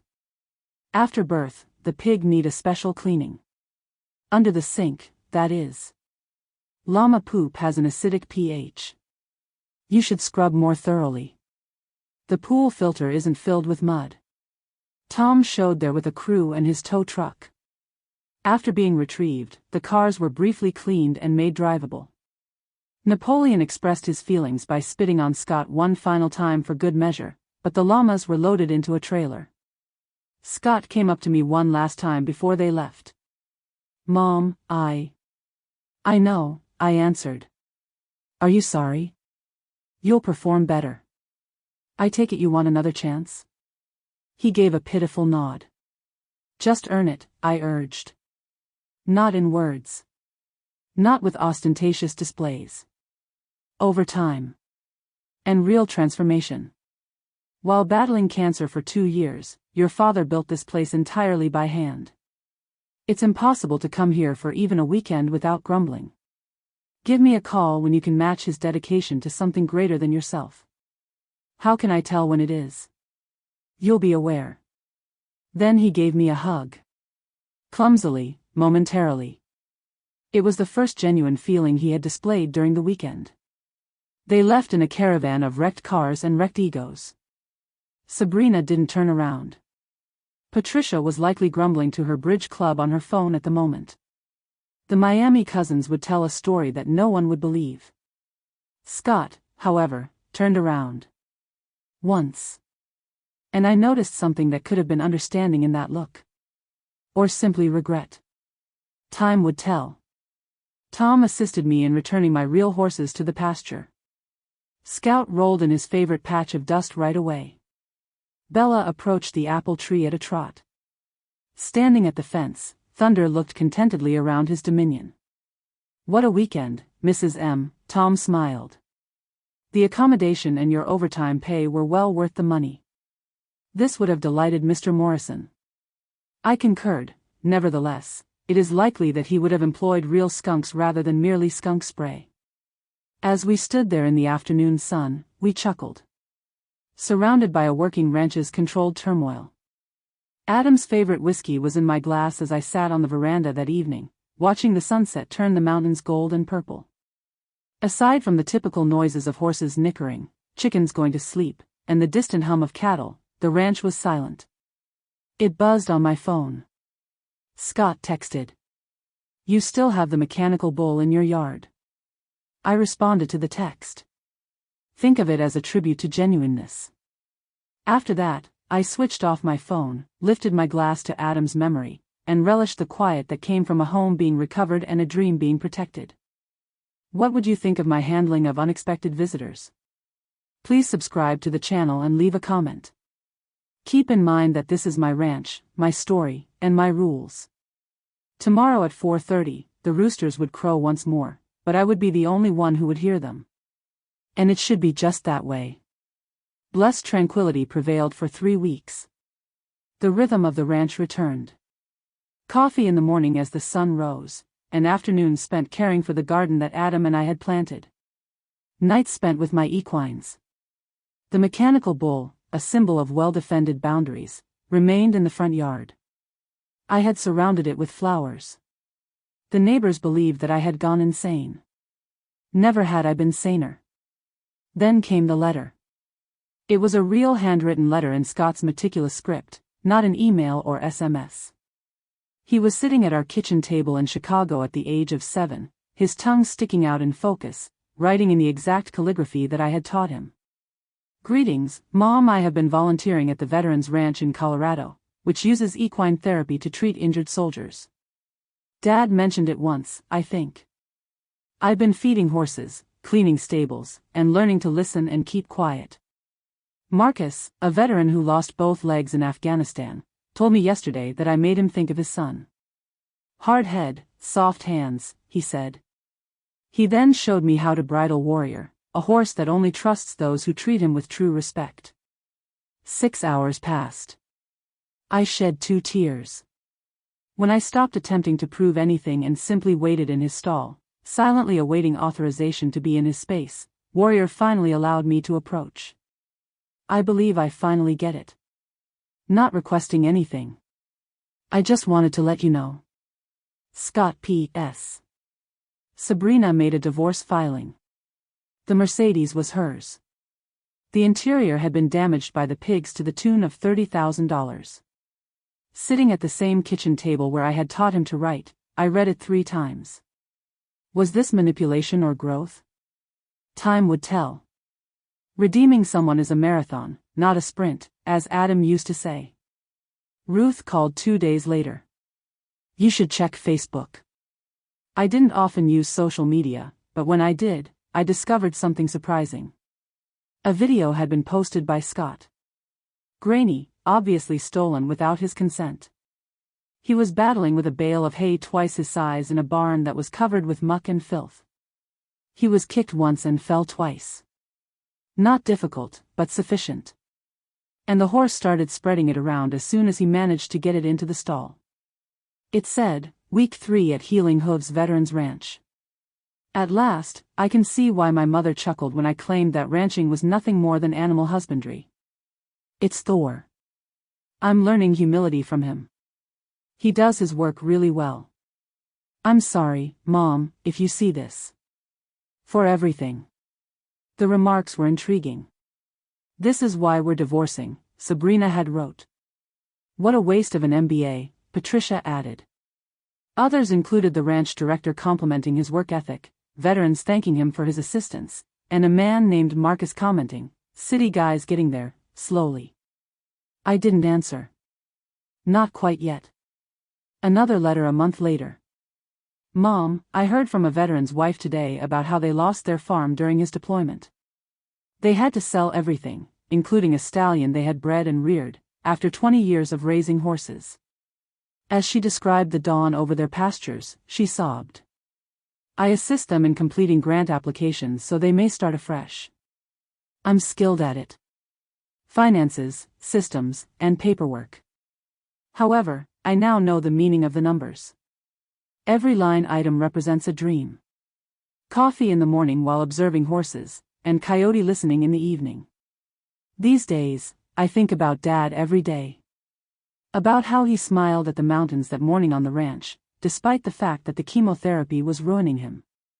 He was observing more than simply the land. He was witnessing the materialization of love. Mom, I was so foolish. So damned foolish. I haven't asked for anything yet. Scott. That afternoon, Tom came over to assist with mending a fence. I heard your boy's in Colorado, he replied nonchalantly. News spreads. My cousin is employed at that veterans facility. Claims that a city guy is working harder than the majority of the volunteers. Doesn't give up or whine. Arrives daily without being asked at 4 a.m. Well, I've also heard that he gave their therapy program his whole commission from his most recent real estate transaction. 6 figures. It was news. I maintained a neutral expression, but something changed a little inside. The call began after 3 months. Not from Scott. But from other people. I was thanked by the ranch director for having a son who understood duty. Marcus called to report that Scott had purchased a therapy horse for a child with autism using his own funds. According to a veteran's widow, Scott provided pro bono assistance in preventing the foreclosure of their family farm. Ruth then came over with her laptop. This is something you must see. Authentic Ranch Life, A City Son's Education, was a blog entry that Scott wrote for the Veterans Ranch website. He described our weekend hysterically, brutally, and honestly. His entitlement, disdain, and greed were all his own. What grabbed me, though, was the conclusion. My mother used llamas, horses, and a mechanical bull that still stands in her yard to support her goal. She showed me that real life isn't about mason jar aesthetics and picturesque sunsets. Feedings are taking place at 4 a.m. in -20 degrees. It's holding your dying husband's hand as he looks out over the land you've bled for at his final sunrise. It's making the daily decision to put forth effort over quick cash. In order to turn her life's labor into my profit margin, I intended to steal that from her. She gave me the real ranch life I believed I had been longing for, and it broke me in the most wonderful way. I understand now, Mom, if you're reading this. Neither completely, perhaps never completely, but enough to understand that what you and Dad created is neither tradable, inheritable, or buyable. One sunrise at a time, it must be one. Napoleon the llama, P.S., was amazing. Tell the Hendersons, please. I chuckled. Then I started crying. After that, I took a step I hadn't taken in 6 months. I gave my son a call. Hi there. He said hesitantly. I'm scared. It was a new llama for the Hendersons. Gave him the name Bonaparte. Napoleon is worse than him. Quiet. Then a wobbly but genuine laugh. God bless everyone. You're doing well in Colorado, according to Tom. They come here and find peace with horses after trying to understand what these soldiers have given up. It's similar to what Dad discovered at our property in his final months. Peace like that is worth every penny. Yes, I stated plainly. Yes, it is. He went on cautiously, I've been thinking about Thanksgiving, not asking to come to the ranch. I am aware that I have not yet merited that. Dinner in town, perhaps? Me and you alone? I may come from Colorado via car. I thought about this. A wonderful turkey meal is served at the Riverside Diner. Is the answer yes? There is a possibility. Continue working. Continue to learn. In November, ask me again. All right. Mom? Indeed. I cherish you. That's what I ought to have led with. Scott, you ought to have taken the lead on many things. However, it's better to be late than never. I hung up and went out to the paddock, where Thunder was waiting for me. He pressed his enormous head against my chest and chuckled quietly. As I thought about second chances and the protracted path to atonement, I scratched his favorite region behind his ears. Another surprise 2 weeks later. A parcel bearing postmarks from Colorado arrived. There was a photo album inside. Professionally bound and thoughtfully chosen. Adam Morrison, A Rancher's Legacy, was the title page. Scott had amassed hundreds of photographs that I had never seen before. Photographs from colleagues that show Adam mentoring, guiding, and teaching young farmers, as well as images from the feed shop, the neighborhood diner, and the veterinary clinic, as well as his speeches about sustainable farming at agriculture conferences.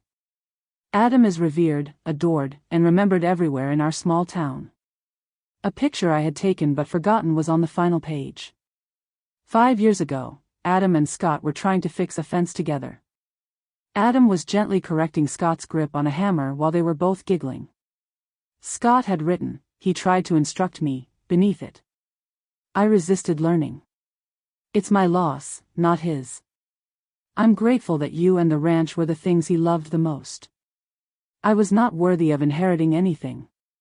In any case, love is not inherited. It is earned. I took a seat on the porch.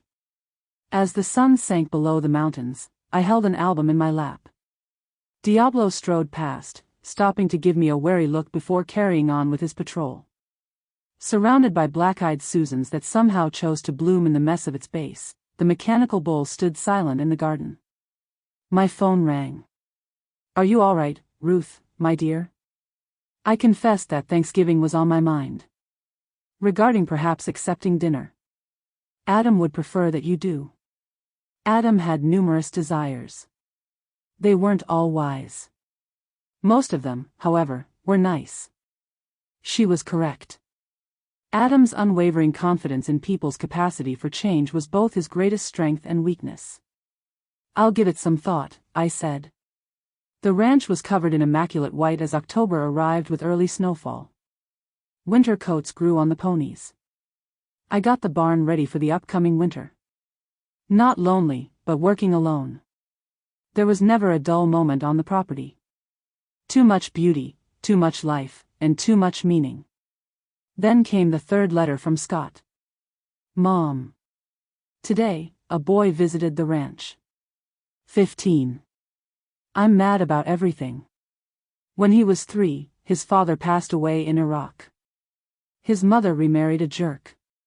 He made me think of myself. All that rage has nowhere to go but either destructively internally or forth. He learned how to muck stalls from me. Throughout, he grumbled, calling it foolish, useless, and beneath him. I simply continued working next to him, recalling that you had done the same thing that weekend, never taking my bait, and always proving what needed to be done. After 3 hours, he eventually inquired as to why I had volunteered here given my obvious financial situation. I was exposed by the BMW.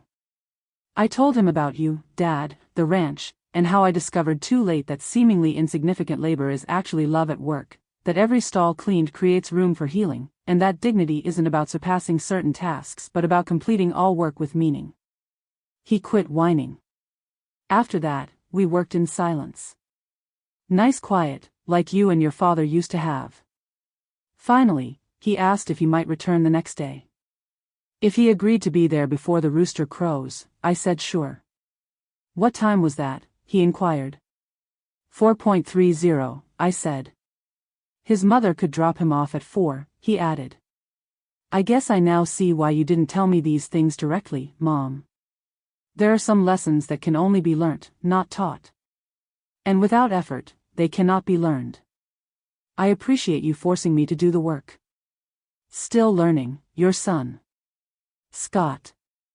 That evening, I gave him a call. Without introducing myself, I said, Thanksgiving. Not at the diner, though. At the ranch, here. Quiet. Then, hardly perceptible. Really? The day before, you will arrive. You'll assist with feeding in the morning. The frigid guest room with the scratchy bedding is where you'll sleep. You'll assist me in cooking using Diablo's harem eggs.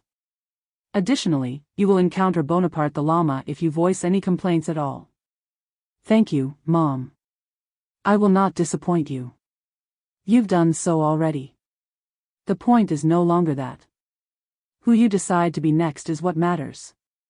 I make better decisions. Let's see. November arrived quickly.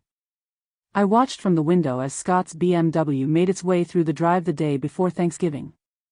After parking, he stayed in the car for a full minute to gather his courage before getting out. He was unique. Even from a distance, the hands were tougher, leaner, and calloused. He also moved differently, with more purpose and less arrogance. Scott went straight to the fence and held out his hand for the horse to sniff at when he heard Thunder whinny from the pasture. After giving it some thought, Thunder, who was a great judge of character, pushed his nose into Scott's hand. Hello. Scott said, Mom, as I stepped out onto the porch. You're running late.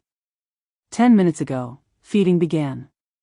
His smile was his father's, the kind I hadn't seen in a long time. Then I had better start working. We mucked stables, distributed hay, and checked the water while working side by side in friendly silence. He moved with quickness, if not quite ease, knowing what to do now. Scott resisted Diablo's challenge at the coop, waiting for the rooster to conclude that he wasn't worth the trouble. Did you actually stay at the Four Seasons the whole time? Scott inquired that evening as he was chopping vegetables for dinner the next day. The presidential suite. Twice a day, Ruth and I received spa treatments. He chuckled deeply. That is brilliant. A malevolent genius. But brilliant. It would have pleased your father. I was too kind to you, he would often say. He was correct. He generally was, really. During supper, we discussed the present rather than the past, the veterans he worked with, the horses he had learned to read, and the child who now arrived every day at 4 in the morning. Gradually recovering with diligence and equine knowledge. I'm seeing someone, he said nonchalantly. A vet. She works as a volunteer at the ranch. Grew raised in Wyoming on a cattle ranch. And? I'm soft, but salvageable, she adds. Astute woman. She's eager to meet you. Christmas, perhaps? Perhaps. First, let's finish Thanksgiving. I heard him get up multiple times that night to check on the horses, just like Adam used to do. At last, nature or nurture is properly expressing itself. Thanksgiving dawned clear and bright. After finishing the morning meal, we went inside to prepare. Scott burned the rolls, messed up with the turkey, and neglected to set timers, but he tried, really tried, without complaining or offering an explanation. When we took a seat to dine, he lifted his glass of apple cider and said, overcooked turkey, lumpy gravy, slightly scorched vegetables. To Dad, he said. To you. To the ranch. I am thankful for second opportunities, even though I don't deserve them. I retorted, to learn. No matter how long it takes. While eating in quiet, we gazed out the window at the mountains. Why not? The mechanical bull stood in the garden, now decked out with Christmas lights. The horses were contentedly grazing. Diablo was silent for once. Mom, I have something to tell you, Scott stated abruptly. I stiffened. The development firm. I asked more than just how much the property was worth. I had documents prepared. Documents pertaining to power of attorney. I intended to I was going to. I know, I murmured softly, if you had exhibited any signs of deterioration. Ruth was told everything by Mr. Davidson. How can you overlook that? I turned to face my son. Observe him closely. Saw the battle to become the man his father had dreamed he would be, the progress, the shame. Scott, forgiveness isn't forgetting. It's deciding to proceed anyhow. I learned that from your father while he was sick. He forgives his body for its shortcomings, the universe for its injustice, and himself for abandoning me every day. It's just another type of work to forgive. Similar to ranching. Just like ranching. Every day. Not glamorous. Essential. 6 months ago, he couldn't have understood, but now he nodded. The trust, he inquired as we strolled around the property that afternoon. The Hendersons are moving into the ranch. Is that accurate? Indeed. Excellent. I stopped moving. All right? I should not have it. I didn't deserve it. I could one day be deserving of being included in its legacy.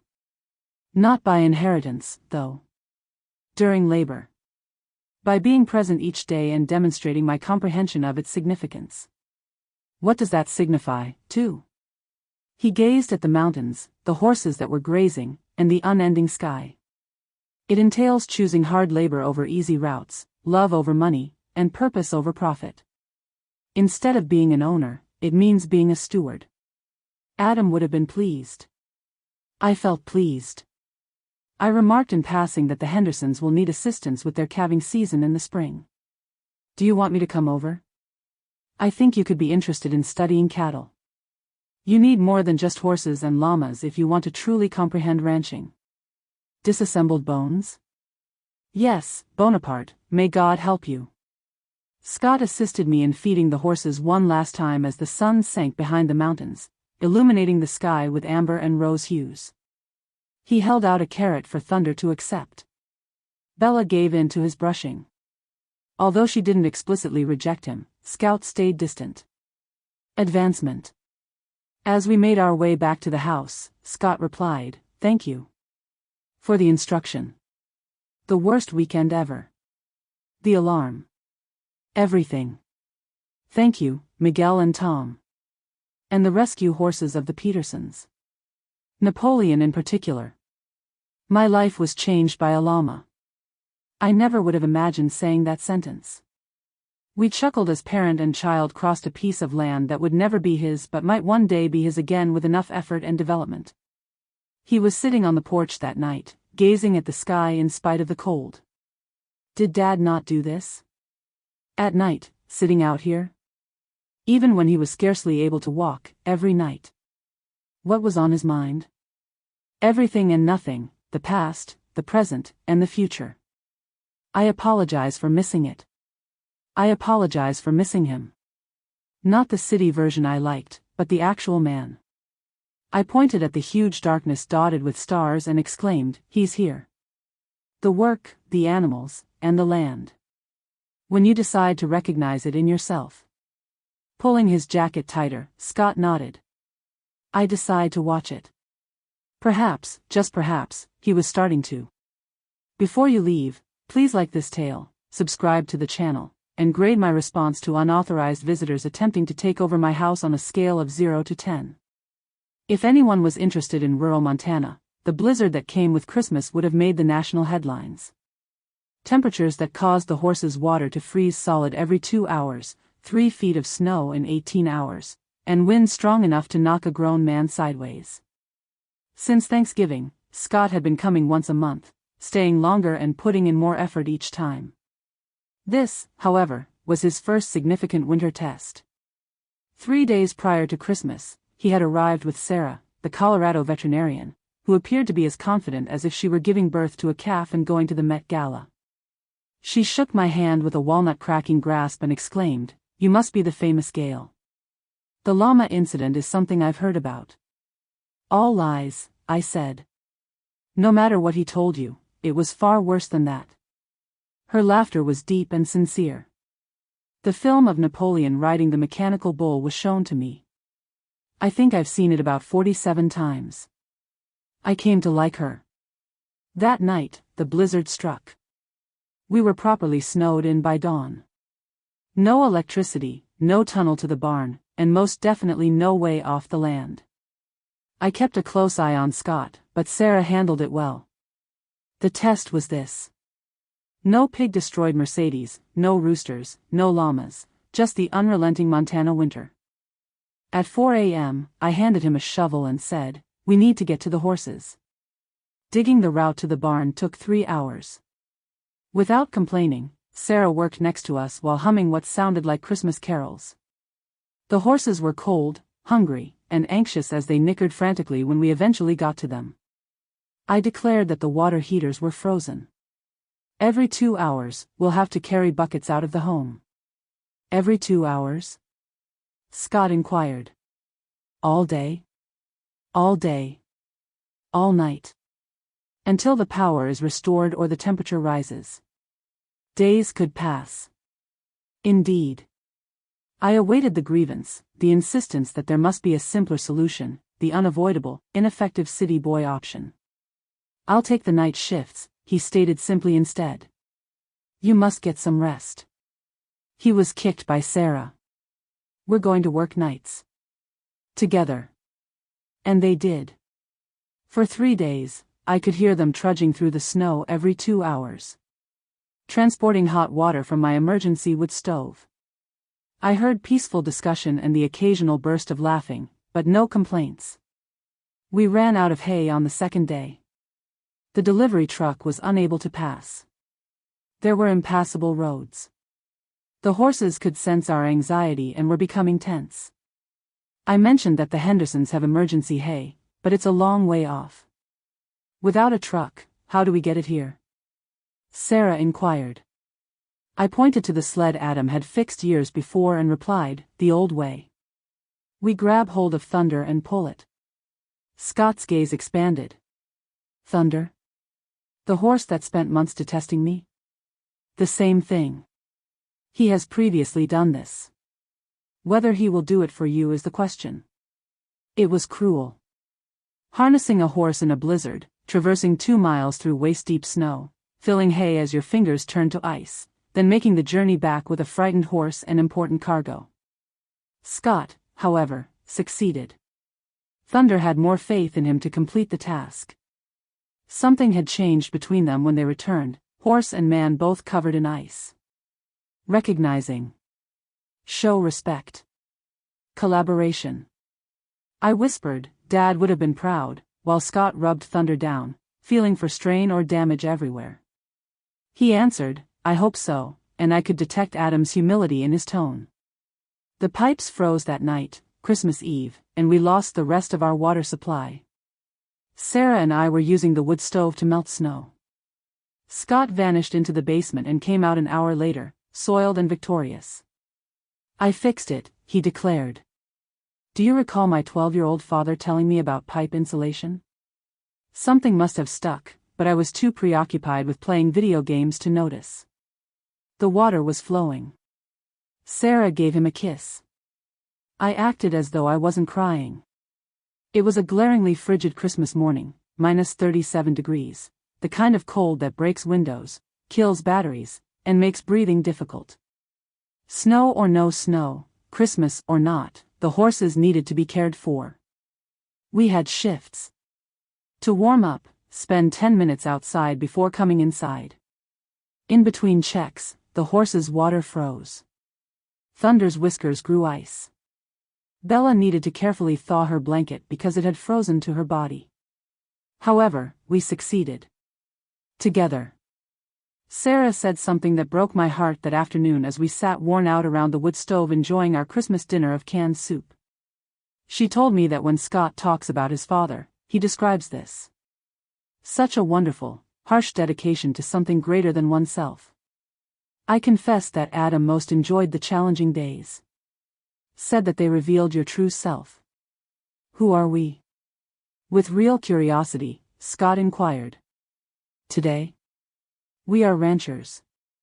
Actual ones. Not hobby farmers or Instagram ranchers. Those who put comfort and convenience last and do whatever it takes, when it's necessary. Even on Christmas? Particularly over Christmas. Animals are unaware that today is a holiday. That night, the power returned. Sarah discovered the photo album Scott had created of Adam as the furnace roared to life and lights flickered on. "Is he here?" she asked, pointing to a photo of Adam and infant Thunder, both of them smiling foolishly and coated in birth fluids and straw. I verified that it was the ranch's first foal. Adam was struck flat on his back by Thunder, who came out fighting. Adam couldn't stop laughing for 20 minutes. Sarah settled in and whispered, "Tell me more." So I did. Narratives came flooding in. At age 55, Adam began learning to ride. Adam did the barn's construction himself. Adam insisted on breaking ice on water troughs every morning during his final winter, despite being so weak from chemotherapy that he could hardly move. "He sounds amazing," Sarah whispered quietly. "He was," Scott replied. "At the time, I simply couldn't see it. His muddy boots at my college graduation, his ancient pickup at my wedding, and his anecdotes about cattle at business dinners embarrassed me too much." That was encouraged by Sabrina. "It was the first time I'd mentioned his ex-wife since the divorce," I remarked cautiously. "Someone I tried to be and failed at spectacularly," Scott said in response to Sabrina's request that I be someone I'm not. "Who do you want to be now?" Sarah asked, observing him closely. A horse in distress made a sound that divided the night before he could respond. Bella was down in her stall, thrashing visibly in colic, when we hurried to the barn. After giving it a short look, Sarah declared it to be awful.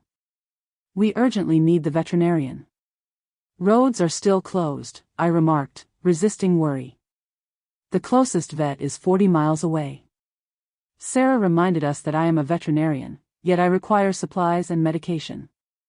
"Dr. Henderson has a kit," Scott interjected. "In the event of an emergency where the roads are closed, Big Jim brought it up at Thanksgiving." "That's 3 miles the other way," I said. "In this cold, in the dark." "Then I had best move." Before we could object, he had left, taking Thunder, the only horse fit to make another trip through the snow. Sarah and I stayed with Bella, praying, checking her vitals, and walking her when she was able to stand. In a matter of hours, colic may kill a horse. Scott's absence seemed to last a year. He made it back in 90 minutes. In order to save Thunder, he would run portions himself during an inconceivable period.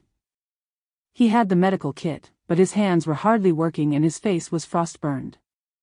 Throughout the night, Sarah worked. As we walked, Bella, Scott, and I alternated between whispering prayers and promises and holding her head when the pain struck. The crisis passed at morning. Bella would survive. Sarah told Scott, "You did that. She most likely saved her life with that run." Steam rose from his soaking garments as he sat on a bale of hay, tired beyond measure. "Dad would have done it faster." "No," I answered firmly. "He wouldn't have." "Scott, you matched him. Perhaps even surpassed him." He gave me a startled expression. "Really? Really?" After 16 hours of crisis and resolution, we sat in the kitchen that evening while Sarah prepared a sophisticated meal with the few things we had. Adam's journal was being read by Scott. That morning, I had finally given it to him. With a husky voice, Scott added, "He wrote about me." Scott attempted to re-explain the ranch over the phone today. He didn't comprehend. Perhaps one day. Entry after entry, variants of the same hope. Simply put, even when he should have given up on you, he never did. Parents persevere. We hold off. We hope. We occasionally set intricate llama traps, but we never give up. From the stove, Sarah laughed. Parenting classes ought to include instruction on the llama trap. I acknowledged that it was more improvisation than planning. She added that the best retaliation is usually the best, and I really liked this woman.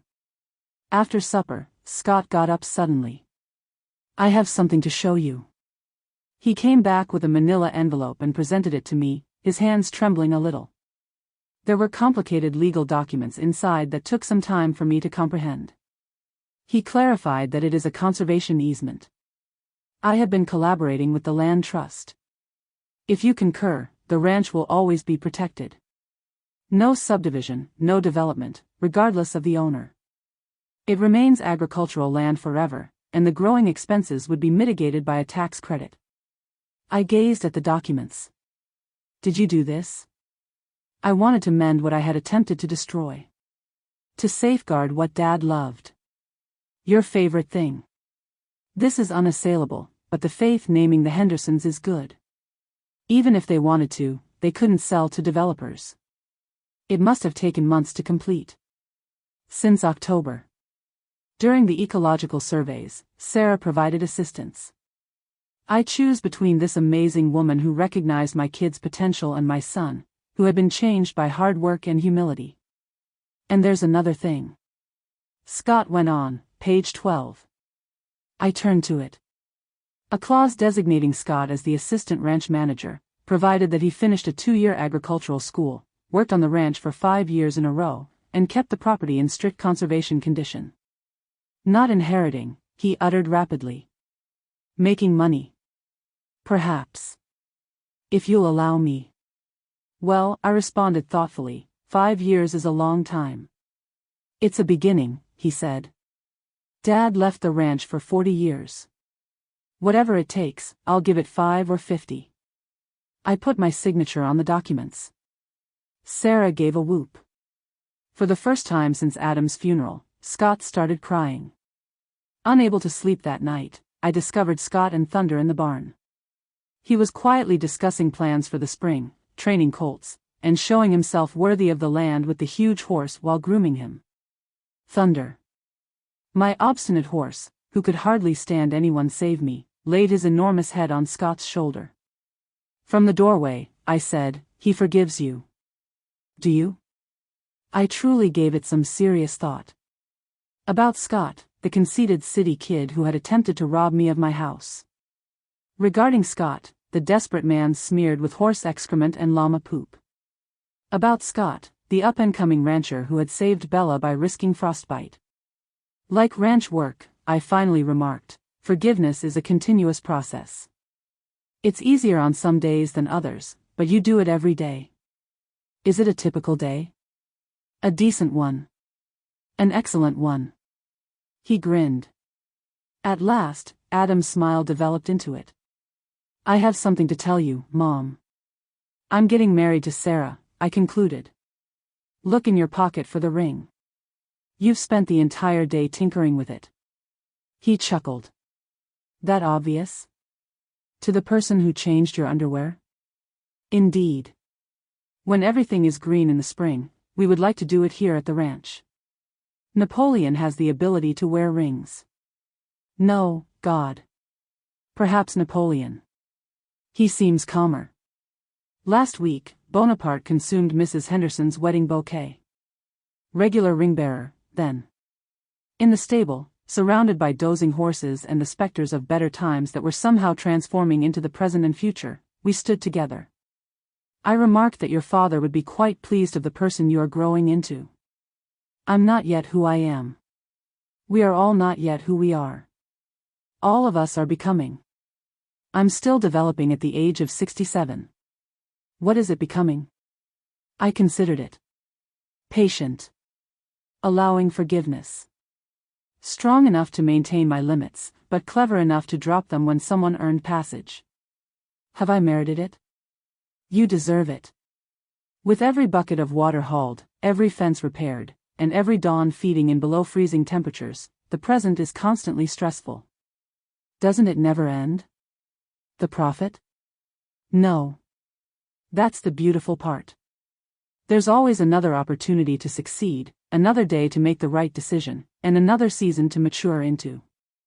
With the exception of the horses breathing and the sound of the wind rattling the walls, the barn was silent. Sarah was most likely organizing a ranch wedding somewhere in the house that would somehow manage to be both sophisticated and useful. Similar to her. Mom, Scott continued, I love you. I ought to have said more. Should have shown it better. Now you're displaying it. That's what counts. It was, too. Ultimately, the ranch didn't give a damn about promises made for the future or past mistakes. It was just concerned with the here and now. It was time to haul the water. It was time to distribute the hay. Now was the time to show that affection. At last, Scott realized that. Perhaps that comprehension was the true gift Adam had given us both. The arrival of spring was like the resurrection. Our quiet brook was transformed into a raging river when the snow melted in spectacular torrents. Your eyes were hurt by the vibrant green explosion of the pastures, as well as the creatures. The animals were so ecstatic that they went completely crazy. Even Diablo, who twice ejected the wedding planner from the property, appeared less murderous. Yes, the wedding planner. The person Sarah had hired from Billings showed up in a white Range Rover with heels that instantly sank into the spring mud. She requested if we could get rid of the eyesore after taking one glance at the mechanical bull, which was still decked out with Christmas lights and now had a bird's nest in its control panel. I told her that was a testament to authenticity. It stays. But the look? The style combines elements of a Montana ranch, a Colorado veterinarian, and a rehabilitated city lad. You're at the wrong wedding if you can't deal with that. She resigned. Instead, Sarah hired her sister, who showed up in a muddy pickup truck with a binder full of what she described as realistic ranch wedding ideas and a cooler of beer. Since January, Scott had been residing in the refurbished barn apartment, working the ranch full-time and attending online courses in agriculture at night.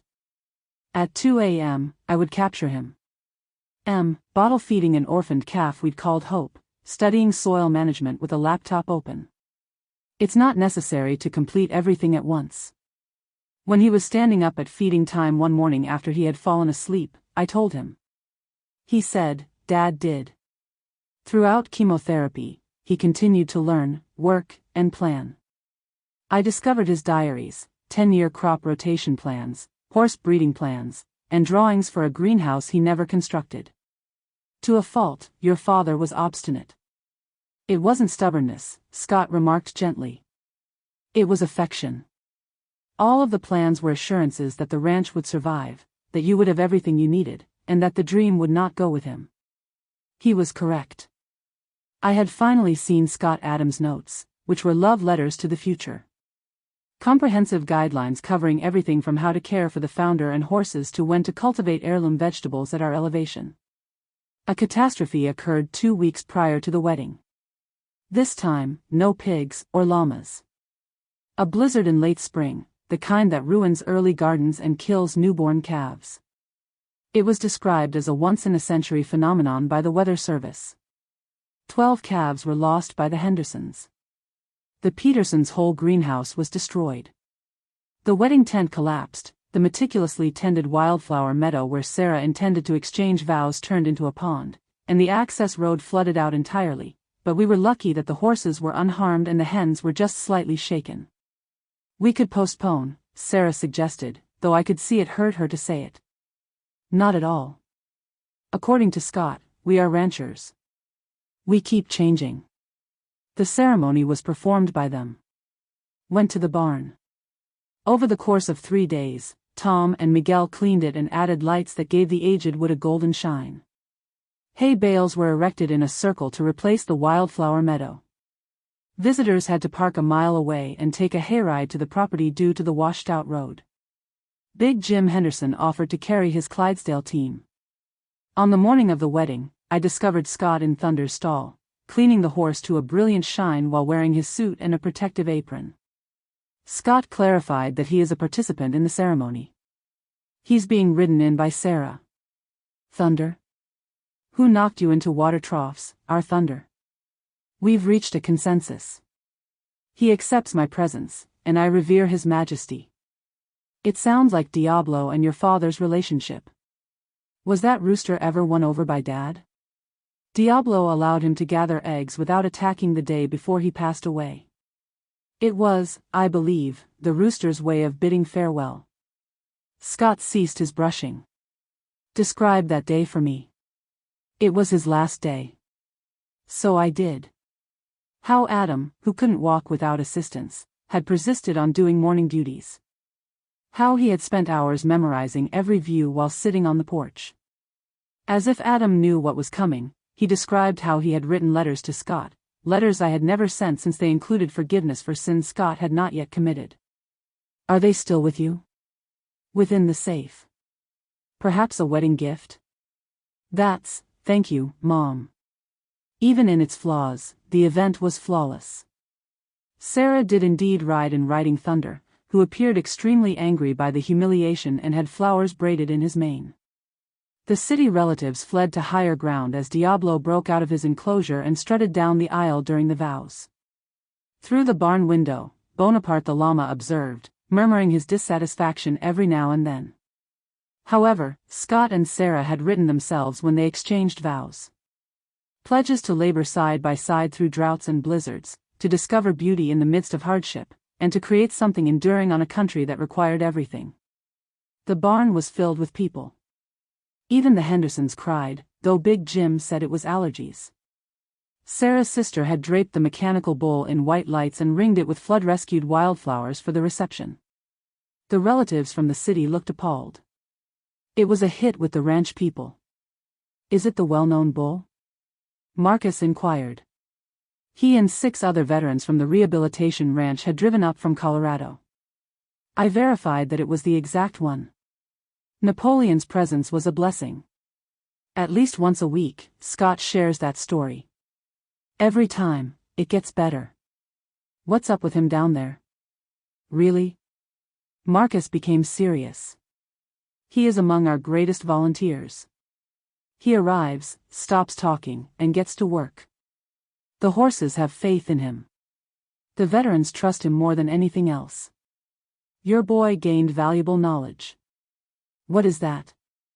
How to get respect rather than demand it. Scott and Sarah showed up as though the compliment had called them. Dancing made them both flush. Mom, Sarah said. We want to share something with you. My heart fell. Naturally, they were heading out.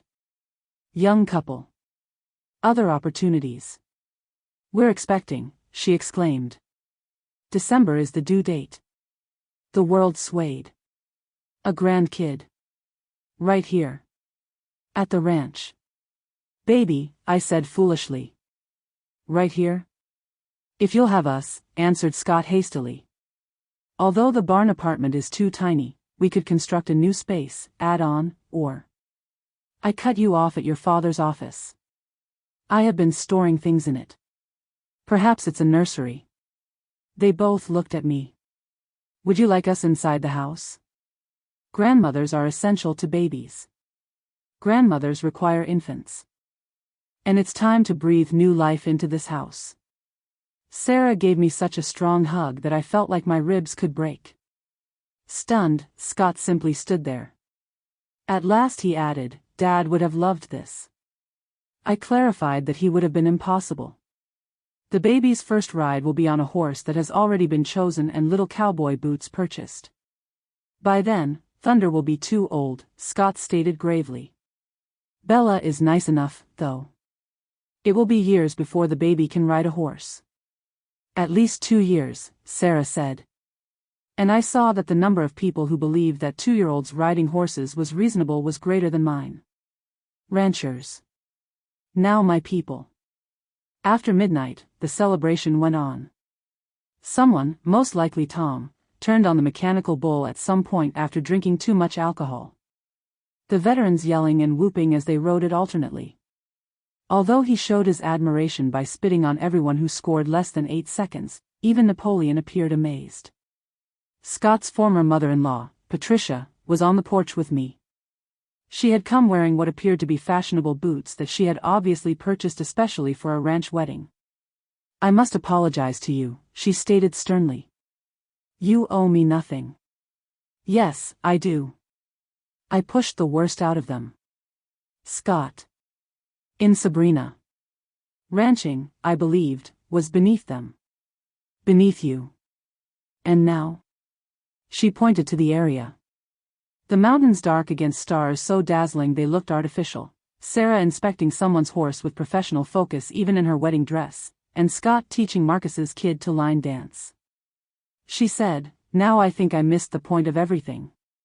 You know, Sabrina's remarried. Banker of investments. Their apartment is more expensive than this ranch. She is wretched. That's unfortunate to hear. Don't be." She prioritized appearance over content. Both of them did. Scott, however, managed to get back. He deserved his return. I made the correction. Significant distinction. Patricia said, "Yes. Adam would be pleased." Adam wasn't someone you knew well.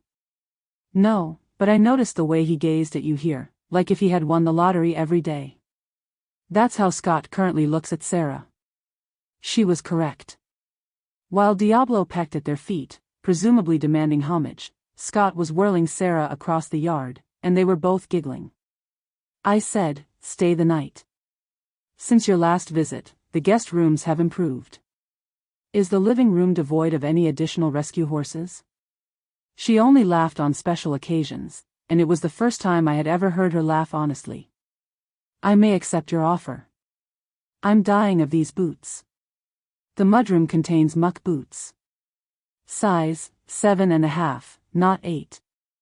Enough to work on a ranch. Is it an invitation to do the housework in the morning? 4, at precisely 30 minutes. Diablo doesn't wait for anyone. Please help me. In fact, I'm thinking about it." Yes, she stayed.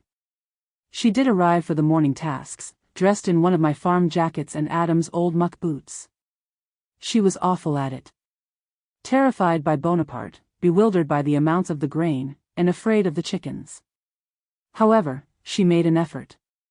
After grappling with a load of hay, she said, "This is more difficult than CrossFit." I concurred that ranch fit differs from gym fit. Inquire about Scott's first month. He often made reference to character-building tears when he was in the barn. Patricia stared in awe as the sun rose over the mountains, turning everything gold. "It's lovely," she remarked quietly. Although I had seen it previously, I didn't truly notice it. I answered, "That's the thing about ranch life. If you're not putting in the effort, it's too difficult to appreciate. You have to earn the beauty. Like deference. Just like respect." The newlyweds came out of the house grinning despite their slumber. Sarah already had a proud and protective palm on her still flat stomach. With goals and promises in his eyes, Scott gave me an Adam-like expression. He said, "Morning, Mom. Are you ready for chores?" I meant it when I said, always. This country, I realized, had always been a site where Adam's ideas had not died. They had only taken a detour via llama-induced chaos to find their way home. For generations would labor here. "Oh," Scott said nonchalantly. Once more, Bonaparte left. "The vegetable garden is where he is." I grabbed the llama halter and groaned, "Of course he is. There are some things that never change. And that's strangely reassuring on a ranch." Covered in bird droppings and bridal flowers, the mechanical bull stood motionless in the morning light, a testament to the lovely absurdity of making people confront what they said they wanted. Diablo crowed in the distance, proclaiming yet another day of minor miracles and catastrophes. Ranch life was this. Beautiful, challenging, real, and realistic ranch life. And my son was home at last, at last. As like the weather itself knew we needed pity, December came with a softness that was out of character for Montana. Even though Sarah could hardly see her feet, she was 8 months pregnant, moving like a ship in full sail, and insisted on examining the horses twice a day. Scott had changed in ways I still found surprising. After taking over the ranch's financial administration, he found that we had been losing a lot of money on equipment leases and feed expenses. He located better suppliers, renegotiated contracts, and somehow improved operations while increasing our savings in less than 6 months.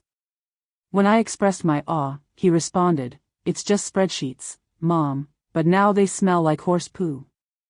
The nursery was prepared. The furniture and walls of Adam's office were painted a light yellow. After learning woodworking from Big Jim Henderson and YouTube, Scott constructed himself. The crib was made of durable pine that would last for many generations. Adam's favorite picture of the entire family at Scott's college graduation was hanging above it.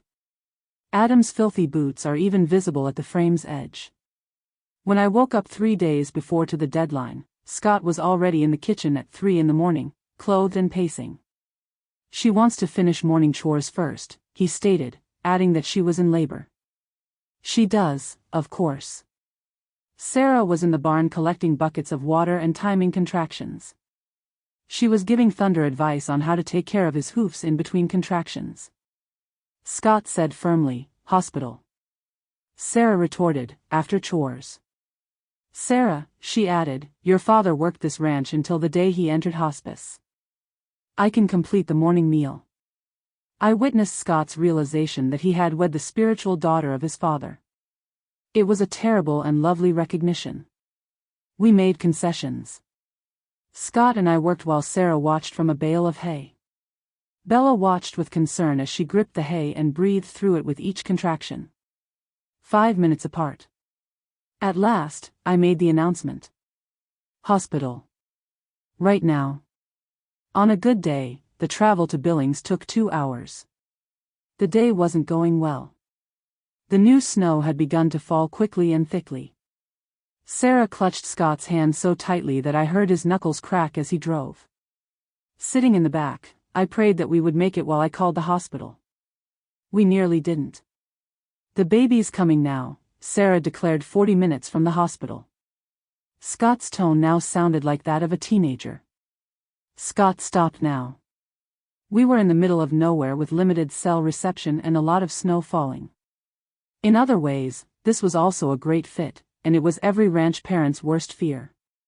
Sarah gasped, "I've given birth to hundreds of calves. How could it be different?" Scott and I both responded, "Very different." But there was one thing Sarah was correct about. The infant didn't wait. She guided us through it with the assurance of someone who had dealt with much more difficult circumstances involving big animals. Just as the ambulance we had managed to contact came, Scott caught his son in trembling hands. Born in a pickup vehicle during a snowstorm, Adam Robert Morrison, who weighs 8 pounds, 3 ounces, is already voicing his opinions about everything. Observing the baby's enraged crimson face, I remarked, "Just like his grandfather." Adam also emerged arguing. The infant was flawless, but the EMTs took control. "It's loud, pink, and flawless." Sarah had one. Scott was stunned. "Did we just give birth on Highway 287? He inquired. Sarah confirmed that we did. "Note the birthplace, Ford F-150, mile marker 47, and enter it in the baby book." I held my grandson for the very first time at the hospital after everyone had been examined and deemed healthy. He had Adam's eyes, that special blue-green that shifted with the light, Sarah's chin, and Scott's nose. I muttered, "Hello, little one. Welcome to the mayhem." His grip on my finger was surprisingly firm, as though he was already getting ready for the task at hand. We took him home to the ranch 2 days later. The animals appeared to be aware that something significant had occurred. Diablo, instead of attacking, was restrained and pecked at the ground. Thunder greeted the newest member of the herd with a gentle whinny as we passed. Scott was reading to the infant from Adam's journal when I discovered him in the nursery at 2 a.m. on that first night, not because the infant was crying. Scott read quietly on March 15th. "I assisted with a calf's birth today. Despite a challenging birth, the mother and infant lived." From Chicago, Scott called. "Closed a significant deal." Sounded joyful. I wish he had been able to see the calf. Something about witnessing the start of life puts everything into perspective. Perhaps one day he'll get it. From the doorway, I added, he would have liked this. On the ranch, a grandchild. "Mom, I wasted so much time." "No. You went home the long way. It's a completely different matter." It was a week before Christmas. It was our first time as a whole family in a long time. The parents of Sarah came from Wyoming. People from the ranch, who recognized our rhythm right away. Dolly Henderson and Big Jim dropped by with a handcrafted rocking horse. For Christmas dinner, Tom and Miguel brought their families. Bonaparte, too. Bonaparte entered the house somehow. How does he continue to do this? As he attempted to move the llama away from the Christmas tree, Scott made a demand. I said, "He's Bonaparte," as though that clarified everything, and to be honest, it did. 6 days old and already captivated by the madness of ranch life, the infant gazed on from his bouncer, his eyes wide and inquisitive. Robert, Sarah's father, related tales of his own ranch upbringing while Bonaparte looked into the presents. According to my mother, infants born in trucks or barns were endowed with the ability to comprehend animals. The elderly wives' story, but you'd be shocked at how frequently it turns out to be accurate. I stood to toast after dinner, when everyone was gathered and Bonaparte had finally been sent to the porch. Adam insisted that neither the land nor the animals were the focus of the ranch. It was about family, the one you select and the one you are born into. We decided to be the family he always thought we could be this year. I turned to see Sarah leaning against Scott as he held his son. We got it home despite the help of rescue horses, mechanized bulls, and a particularly vengeful rooster. Scott raised his glass and said, "To Dad." To Adam. Everyone echoed Adam. The snow outside started to fall again, softly this time. I could see the mechanical bull through the window. It was now decked out with Christmas lights and a Santa cap that someone, most likely Tom, had added. A memorial to that life-altering summer. When everyone had gone to bed or home that evening, Thunder and I were in the barn. Even though he was growing older and moved more slowly, he was still wonderful. I informed him, "We did it, old friend. We made it through. We prospered. We took them home." He pressed his enormous head into my shoulder and chuckled quietly. An owl responded as a coyote howled in the distance. The ranch's midnight chorus was the same as always, but it was also entirely different since it was now singing for the past, present, and future, for generations. I pondered what Adam might say if he could see us right now. Probably something useful like, "That baby needs warmer pajamas," or "Check the water heaters." However, beneath that would be pride, happiness, and the fulfillment of dreams, not just maintained, but enlarged. It buzzed on my phone. Scott texted. "Tomorrow is the baby's first sunrise. Do you want to come?" "Always." I responded to the text. I would, too. Every feeding, every sunrise, every minor catastrophe, every tiny miracle. Family does that, after all. That is the role of ranchers. When love is wearing muck boots and carrying buckets of water at 4 in the morning, that's how it looks. With its mission accomplished, the mechanical bull remained motionless in the snow. For those who needed it most, it had imposed authenticity. It might now rest, serving as a reminder that sometimes creative justice, served with a side order of llama spit, is the best way to deal with entitlement. Little Adam would most likely be riding Thunder's replacement in 5 years. He would be squabbling with Diablo's children over collecting eggs 10 years from now. Who knew what would happen in 20 years? Perhaps he would move to the city and pursue aspirations unrelated to ranching. And that would be acceptable. Because he would always understand the true meaning of home. Investment, not inheritance. Stewardship, not ownership. Worth it, but not easy. However, I had all Adam and I had imagined tonight, different from what we had originally planned, as snow fell and my family slept soundly under one roof. Better than expected, harder than anticipated. There would be difficulties tomorrow. Bills to pay, a baby to nurture, a ranch to manage, and horses to feed. But also the first smile of a grandchild, coffee with my son, Sarah's laughing, and sunrises over mountains. And Bonaparte's persistently dubious disappearance from his pen. I paused on my way back to the house to give the snow-covered head of the mechanical bull a pat. I muttered to it, to the darkness, to Adam's memories, "Thank you." To the cosmos that had worked together to teach my son what comfort was unable to teach him. Family, light, and warmth awaited you inside. The ranch stood guard outside forever. demanding the best and returning even more. This was my real life. Hard won, fiercely guarded, and at last, completely distributed. And it was flawless. Please like this tale, subscribe to the channel, and let me know in the comments how you would rate my response to unexpected visitors on a scale of 0 to 10. And keep in mind that sometimes what we teach by living is a better legacy than what we leave behind.